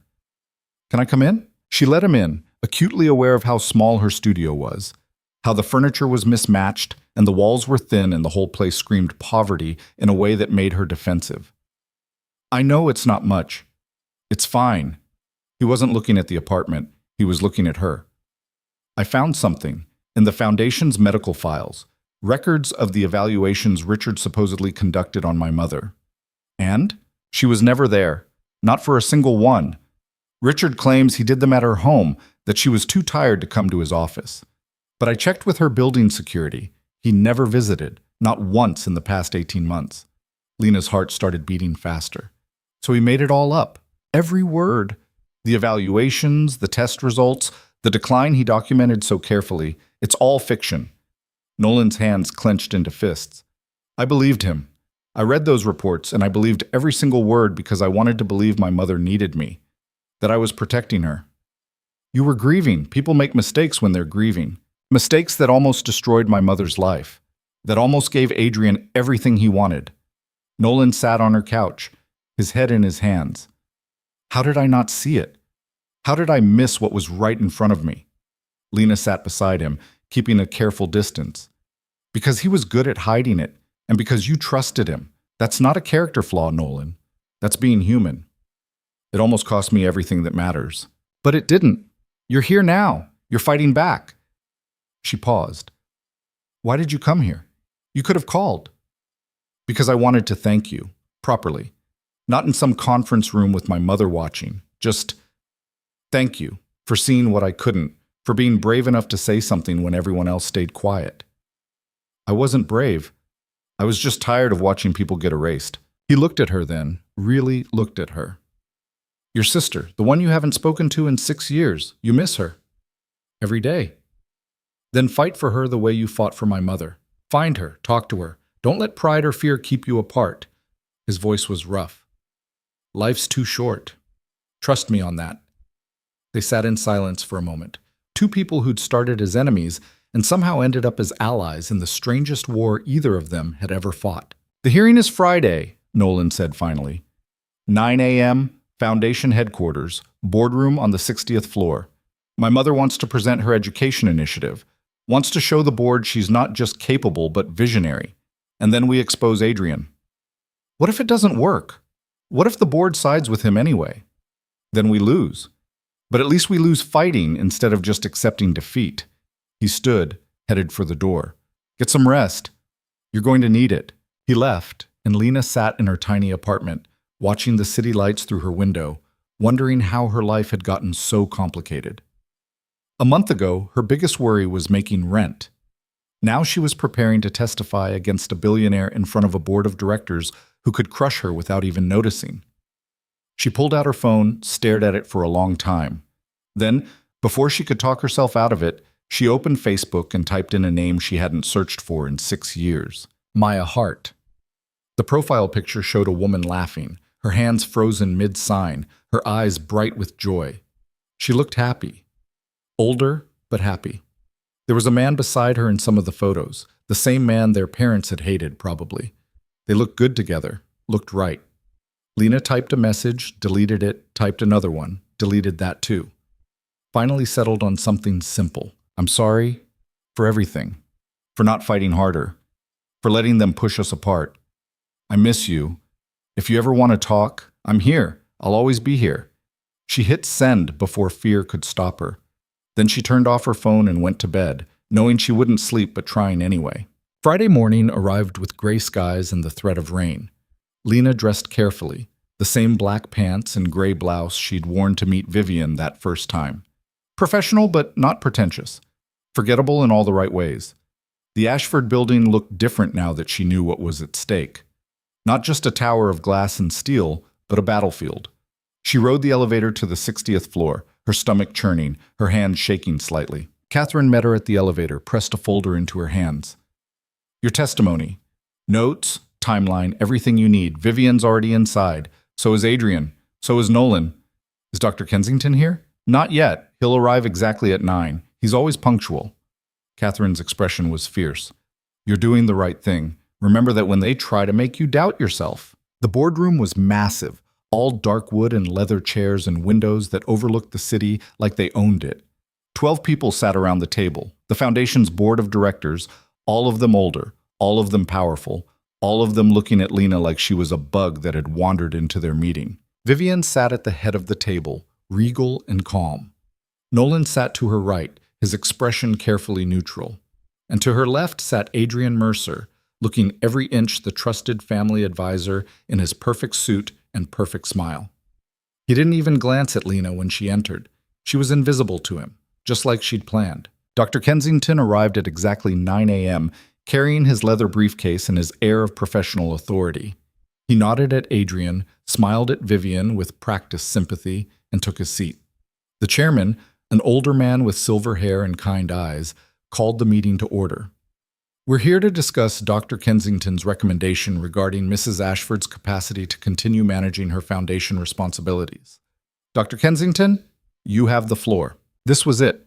The moment where everything either worked or fell apart. Lena gripped her folder and prepared to fight. Dr. Kensington stood with the kind of confidence that came from years of never being questioned. He opened his briefcase, pulled out a stack of papers thick enough to look authoritative, and began speaking in that measured clinical tone doctors used when they wanted to sound objective while delivering a predetermined verdict. Members of the board, thank you for your time today. I know you're all busy, so I'll be direct. Over the past 18 months, I've been conducting regular evaluations of Mrs. Ashford's cognitive function. What I've observed is a progressive decline that, while subtle at first, has accelerated in recent months. He passed copies of his reports around the table. Lena watched the board members flip through them, their expressions shifting from polite attention to concern.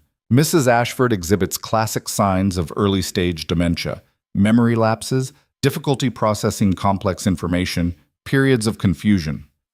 Combined with her hearing impairment, which naturally limits her ability to engage fully with the demands of foundation management, I believe we're looking at a situation that requires immediate intervention. Intervention? One of the board members, a woman in her 60s with sharp eyes, looked up. What kind of intervention? A conservatorship. Someone to manage her affairs, make decisions in her best interest, protect her from those who might take advantage of her vulnerability. Dr. Kensington's expression was perfectly sympathetic. I know this is difficult to hear. Mrs. Ashford is beloved by all of us, but our affection for her can't blind us to her medical reality. Adrian shifted in his seat, preparing to speak, but Vivian held up one hand. Her expression was serene, almost amused. Dr. Kensington, I have a question. He blinked, clearly not expecting to be interrupted. Of course, Mrs. Ashford. These evaluations you've been conducting, the ones that show my progressive decline, where exactly did they take place? At your home, primarily. You indicated that coming to my office was too taxing. Interesting. Vivian's smile didn't waver. Because my building security logs show you haven't visited my home once in the past 18 months. Not a single time. The room went very quiet. Dr. Kensington's face flickered, just for a second, before the professional mask slammed back into place. I believe there's been some confusion. Perhaps the security logs are incomplete. They're not. Nolan pulled out his phone, projected something onto the screen at the end of the room. A spreadsheet appeared, color-coded and detailed. These are the complete visitor logs for my mother's building going back 2 years. Your name doesn't appear, not once. I may have used a different entrance. There is no different entrance. There's one lobby, one security desk, one log. Nolan's voice was cold. So either you're lying about conducting these evaluations, or you're admitting you falsified security records. Which is it? Dr. Kensington looked at Adrian. It was a brief glance, barely a flicker, but everyone in the room saw it. Saw him looking for help, for direction, for someone to tell him what to say. Adrian's expression stayed neutral, but Lena saw his jaw tighten. I think there's been a misunderstanding, Adrian said smoothly. Dr. Kensington's assessments were based on observations during foundation events, conversations with staff, consultations with you. Vivian's voice cut through like a blade. How convenient. My nephew consults with a doctor about my supposed decline. The doctor produces reports confirming that decline, and my nephew just happens to be next in line to control the foundation if I'm declared incompetent. Mrs. Ashford, I understand you're upset, but these accusations aren't accusations. They're facts. Nolan stood up, walked to the screen, pulled up another document. These are Dr. Kensington's bank records for the past year. Note the monthly deposits from an account registered to Mercer Consulting, LLC. That's your company, isn't it, Adrian? Adrian's perfect composure cracked, just slightly. Richard is a consultant for several of my projects. Those payments are completely legitimate. Then you won't mind explaining why they started exactly 1 week after you began discussing conservatorship options with him. Why they're always made on the first of the month.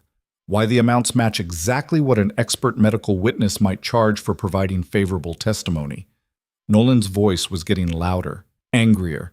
You paid him to lie about my mother. You paid him to create fake reports. You paid him to help you steal her life. The board erupted. Half a dozen people started talking at once. Some demanding explanations, some calling for order. Some looking at Adrian with expressions that ranged from shock to disgust. The chairman banged his gavel. Everyone quiet. Dr. Kensington, I think you need to explain yourself. Dr. Kensington had gone pale. His hands shook slightly as he gathered his papers, shoving them back into his briefcase with none of his earlier precision. I don't have to sit here and be insulted. My professional reputation speaks for itself. If you're going to believe conspiracy theories over decades of medical expertise, we're believing bank records, the sharp-eyed woman said. Those don't lie. Unlike apparently some doctors. Dr. Kensington stood. I'm leaving. If you have questions, contact my attorney. Sit down. Vivian's voice wasn't loud, but it carried absolute authority. You're not going anywhere until I'm finished. Something in her tone made him freeze. Maybe it was the steel underneath. Maybe it was the realization that he was trapped, and everyone knew it. Whatever it was, he sat back down, his face flushed with anger and fear. Vivian stood, moved to the front of the room where everyone could see her clearly. When she spoke, her voice was steady and strong. For 3 years, I've watched my son pull away from me, watched him make decisions without consulting me, watched him treat me like something fragile instead of someone strong. I blamed grief, blamed fear, blamed everything except the truth, that someone was poisoning him against me. She looked directly at Adrian. You used Nolan's love for me as a weapon, convinced him that protecting me meant controlling me, that keeping me safe meant keeping me silent. You fed him lies through a doctor he trusted, through your own carefully cultivated image as the loyal family member who'd never let him down. Aunt Vivian, I understand you're upset, but you're not thinking clearly. Don't! Her hand came down on the table hard enough to make everyone jump. Don't you dare tell me I'm not thinking clearly. That's what you've been saying for 3 years, what you've trained Nolan to say, what you've used to justify every decision you made without my knowledge or consent. She pulled out a folder, the same one she'd shown Lena weeks ago, and placed it on the table. This is a proposal for a deaf education initiative, $10 million in funding, partnerships with 12 schools across 3 states, technology grants, teacher training, community programs. I've been working on it for 18 months. It represents everything I believe in, everything my late husband and I dreamed of building. The board members leaned forward, interested. Several reached for the folder. Adrian knew about this proposal. He called it a pet project. Said beautiful things weren't as important as profitable ones. Said the moment he had control, he'd shut it down and redirect the resources to ventures that actually mattered. Vivian's eyes never left Adrian's face. He told Dr. Kensington all of this 3 weeks ago, at a cafe called The Daily Grind. Adrian's expression went carefully blank. I don't know what you're talking about. Then you won't mind if we call a witness. Vivian gestured at Lena. Ms. Hart, would you please tell the board what you heard? Every eye in the room turned to Lena. She felt her throat close, her hands start to shake. These people were billionaires, foundation directors, the kind of powerful humans who could destroy her with a phone call. And she was about to accuse one of them of conspiracy and fraud. She stood up anyway, opened her folder, started reading from her notes in a voice that shook at first but got steadier as she went. Thursday, April 10th, 9:15 a.m. Adrian Mercer and Dr. Richard Kensington met at the Daily Grind Cafe. I was working there. I heard their entire conversation. She looked up. Dr. Kensington said he'd documented progressive cognitive decline in Mrs. Ashford over 18 months. When Mr. Mercer asked if it was real, Dr. Kensington said, quote, none of which actually happened, none of which can be disproven. The beauty of diagnosing cognitive decline in a deaf patient is that nobody can verify what she understands versus what she chooses not to respond to. The room went deathly silent. Lena kept reading. Every damning word, every casual dismissal of Vivian's humanity, every calculated move in Adrian's plan to steal his aunt's life. When she got to the part about Emma, about how children were adaptable and would forget their grandmother eventually, several board members looked actually angry. When she finished, she set down her notes and met Adrian's eyes for the first time. He was staring at her with pure hatred, finally seeing her as something other than invisible. "You were spying on me. I was working. You were plotting. There's a difference. This is hearsay, completely inadmissible. The word of some random waitress against bank records? Phone logs?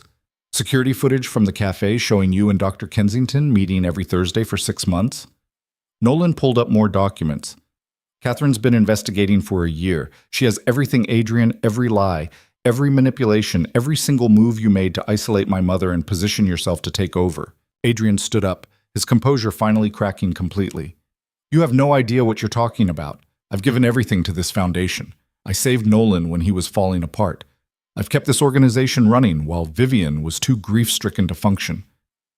I was grieving my husband." Vivian's voice finally rose, finally broke. "I was sad. I was lost. But I was never incompetent, never unable to lead. You just needed me to look that way so you could take what wasn't yours. Everything I did was to protect this family. You did it to control us. There's a difference."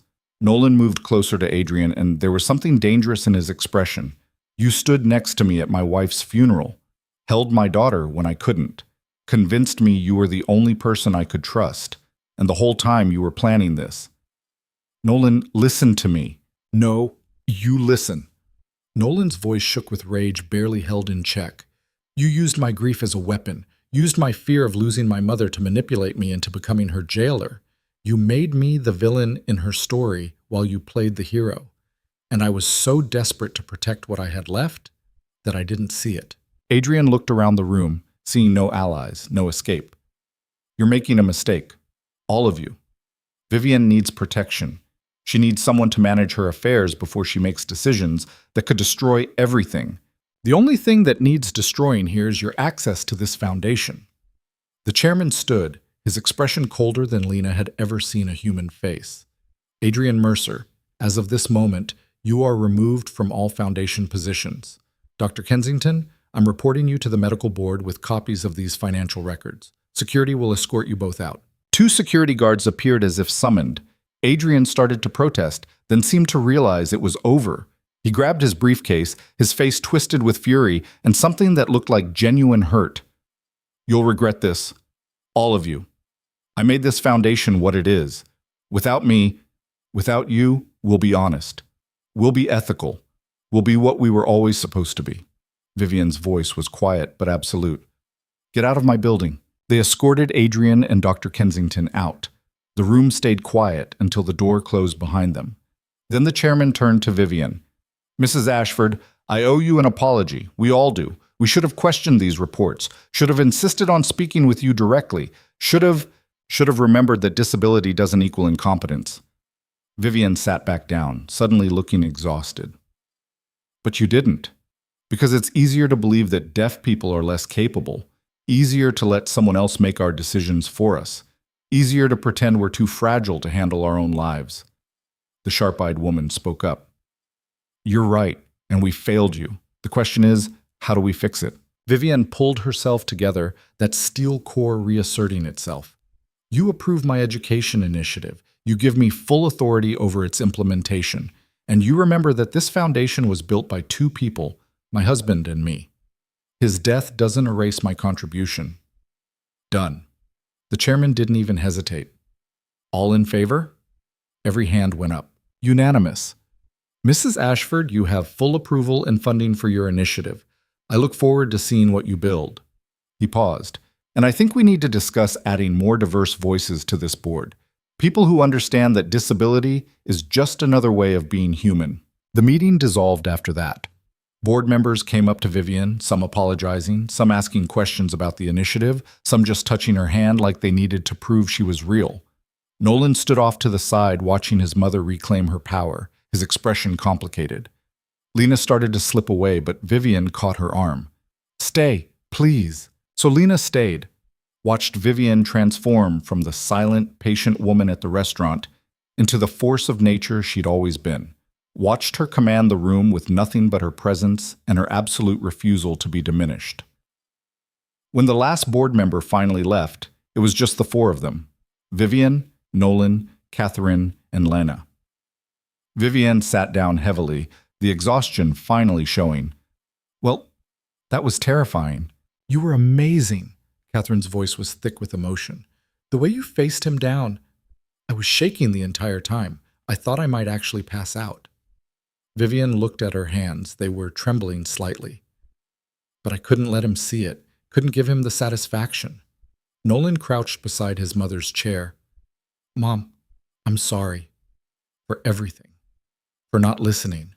For making you feel like you had to fight me instead of fight with me. For being human. For making mistakes. For loving me so much it turned into something toxic." Vivian touched his face. "I forgive you. But Nolan, you have to forgive yourself. Grief makes us do terrible things sometimes. The important part is recognizing it and doing better." "How do I do better?" "You trust me.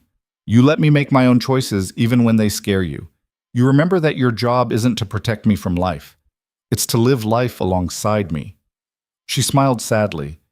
"And you take Emma to see me. Actually see me. Not supervised visits where you hover in the background making sure I don't get too tired. She misses you so much. She keeps asking why you don't visit anymore." "Then let me visit. Let me be her grandmother again." Vivian's voice cracked. "I've lost 3 years with that little girl because you were so afraid of losing me that you pushed me away. Don't let fear steal any more time from us." Nolan nodded, his eyes wet. "I'll bring her tomorrow. We'll spend the whole day together, just you and her. I won't even stay if you don't want me to." "I want you to stay. I want us to be a family again, a messy, imperfect, sometimes frustrating family, but a family that trusts each other." She pulled him into a hug, and he held on like a drowning man finding shore. Catherine cleared her throat. "I should go. Give you two some privacy." "No, stay." Vivian pulled back from Nolan, looked at her assistant. "You've been fighting this battle longer than anyone. Gathering evidence, protecting me, risking your job. You deserve to see this through." "I just did my job." "You did more than that. You believed me when my own son didn't. You saw me as capable when everyone else saw me as fragile." Vivian stood, walked over to Catherine. "Thank you for everything." They hugged, and Catherine let herself cry for a moment before pulling away and wiping her eyes. "Okay, enough emotions. We have work to do. The initiative doesn't build itself. Tomorrow. Today, I want to go home and sleep for 12 hours. Vivian turned to Lena. "Walk with me?" They took the private elevator down, just the two of them. Vivian leaned against the wall, her perfect posture finally crumbling. "I wasn't sure we'd win." "You didn't show it. Years of practice. When you're deaf in a hearing world, you learn to hide your doubts, show weakness, and people start making decisions for you." She looked at Lena. "You understand that, don't you? The hiding." "Better than I want to." They reached the ground floor, walked out into the lobby. The afternoon sun streamed through the windows, turning everything gold. "What will you do now?" Vivian asked. "Go back to the restaurant, I guess? Try to rebuild my normal life? What if I offered you something different?" Vivian stopped walking. The education initiative needs staff. People who understand what it's like to exist between worlds. People who fought for others even when it cost them everything. Lena's heart started beating faster. "Are you offering me a job?" "I'm offering you a purpose, a chance to help build something that matters. To make sure other deaf children don't grow up thinking they're less than. Other families don't get torn apart by fear and misunderstanding." Vivian's expression was serious. "It won't pay as much as you probably deserve. The hours will be long, the work will be hard, but it will matter. Does that interest you?" Lena thought about her studio apartment, her invisible life, the 6 years she'd spent hiding from anything that might hurt her. Thought about Maya somewhere out there, living her life, maybe reading the message Lena had sent. "Yes," she said, "it interests me." "Good. Report Monday morning. Catherine will have your contract ready." Vivian smiled. "Welcome to the team, Ms. Hart." They shook hands, and Lena felt something shift inside her. Not a healing. Healing took time, but a beginning. A first step toward being someone who took up space instead of apologizing for it. "Can I ask you something?" Lena said. "Of course." Why me? You could hire anyone, people with degrees, with experience, with credentials I don't have. Because you saw me. In a restaurant full of people, you were the only one who looked at me and saw a person who needed help instead of a problem to be managed. Vivian's eyes were bright. That's not something you can teach. That's not something you learn in school. That's just who you are. And it's exactly what this initiative needs. A car pulled up, Vivian's driver. She squeezed Lena's hand once more. Thank you. For being brave when I needed you to be. For fighting for me when you had every reason to walk away. Thank you for trusting me. For giving me a reason to stop hiding. Vivian got in the car and drove away, leaving Lena standing on the sidewalk watching the city move around her. She pulled out her phone and checked her messages. One new message from Maya. I can't believe you actually messaged me. I've been wanting to reach out for years, but I thought you hated me. Can we meet tomorrow? Please? Lena's hand shook as she typed back. Tomorrow. Anywhere you want. I miss you so much. The response came immediately. I miss you too, big sister. I never stopped. Lena stood there on the sidewalk and cried, not caring who saw her, not caring who noticed. 6 years of silence, of hiding, of making herself small enough to slip through the cracks without anyone seeing. And now she was choosing to be seen, choosing to take up space, choosing to fight for the things that mattered instead of protecting herself from things that might hurt. 3 months later, Lena sat in a conference room very different from the one where Vivian had faced down Adrian. This one was bright and cheerful, filled with teachers and parents and kids who signed and spoke and existed in that beautiful space between worlds. The Education Initiative had launched 2 weeks ago. The first school was in Brooklyn, serving 40 students. The second would open in January. Vivian had plans for 20 more over the next 5 years. Lena ran the family outreach program, connecting parents with resources, teaching them that deaf didn't mean broken. She gave workshops on communication, on trust, on how love could become control if you weren't careful.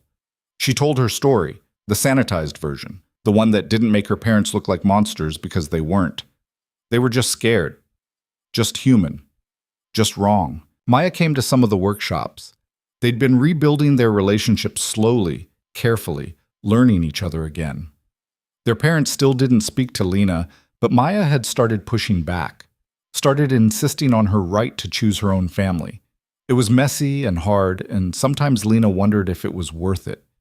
Then she'd see Maya laugh, see her sign with the freedom of someone who didn't have to apologize for her language, and she'd know it was. Emma Ashford came to the school sometimes with her father. Vivian was teaching her to sign, and Emma had taken to it with the enthusiasm of a 5-year-old who thought learning a secret language was the coolest thing ever. She'd run up to Lena and sign hello with chubby hands that didn't quite form the shapes right, but the meaning was clear. Nolan had changed. Slowly, imperfectly, but genuinely. He'd started therapy, started learning to let go of control, started understanding that the best way to protect the people you loved was to trust them to protect themselves. He and Lena had developed an odd friendship built on shared guilt and the knowledge that they'd both almost destroyed the person they were trying to save. Sometimes they got coffee and talked about fear and grief and how easy it was to turn love into a cage. I still mess up, he'd admitted one day. Still want to make decisions for my mom. Still catch myself treating her like she's fragile. But you catch yourself. That's the important part. Is it enough? I don't know. Maybe that's not the right question. Maybe the question is whether you're doing better than yesterday. He'd smiled at that. Are you?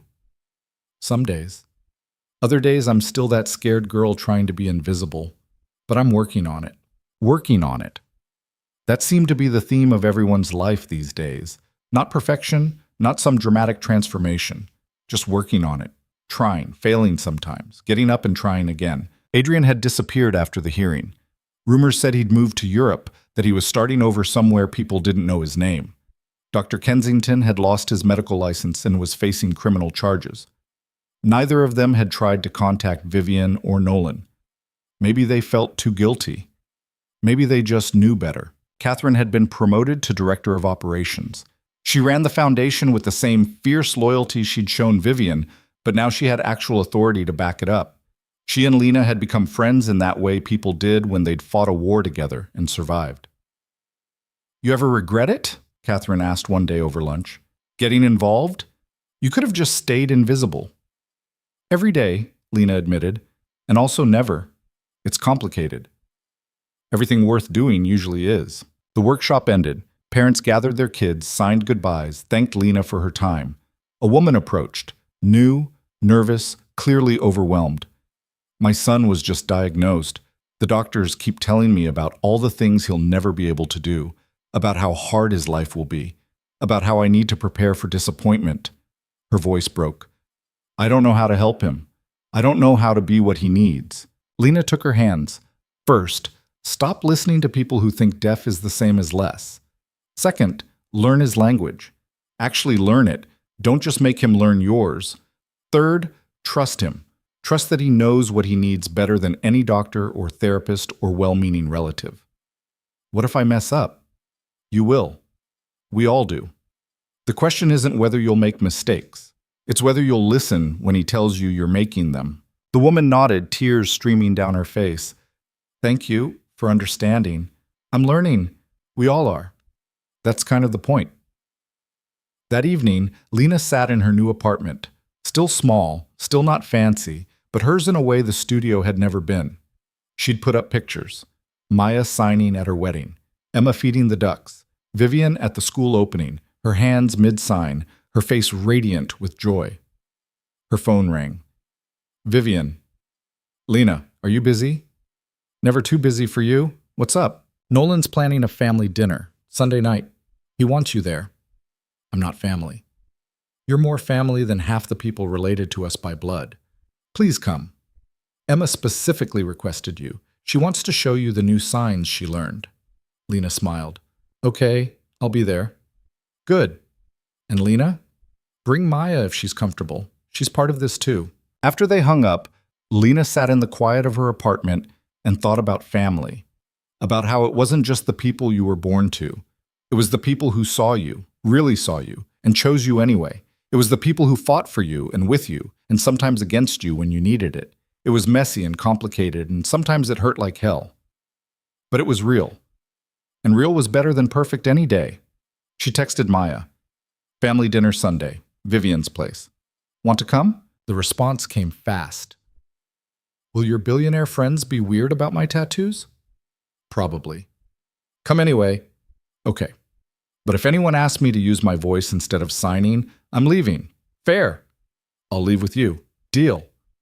Lena set down her phone and looked out at the city lights, at the millions of lives happening in parallel, at all the invisible people fighting invisible battles that nobody saw. She thought about the girl she'd been 6 years ago, cut off from her family, making herself small, convinced that invisibility was the same as safety. Thought about the woman at the restaurant who'd signed to a stranger and changed everything. Sometimes the quietest person in the room really could change the world.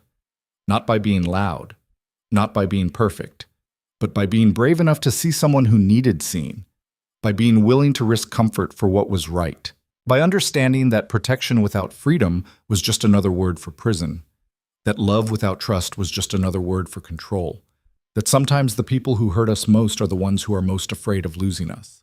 The city hummed below her window, full of stories and struggles, and people learning to be better than they were yesterday. Lena was one of them now, not invisible, not silent, not hiding, just human, just trying, just enough. And for the first time in 6 years, that felt like more than enough. It felt like home,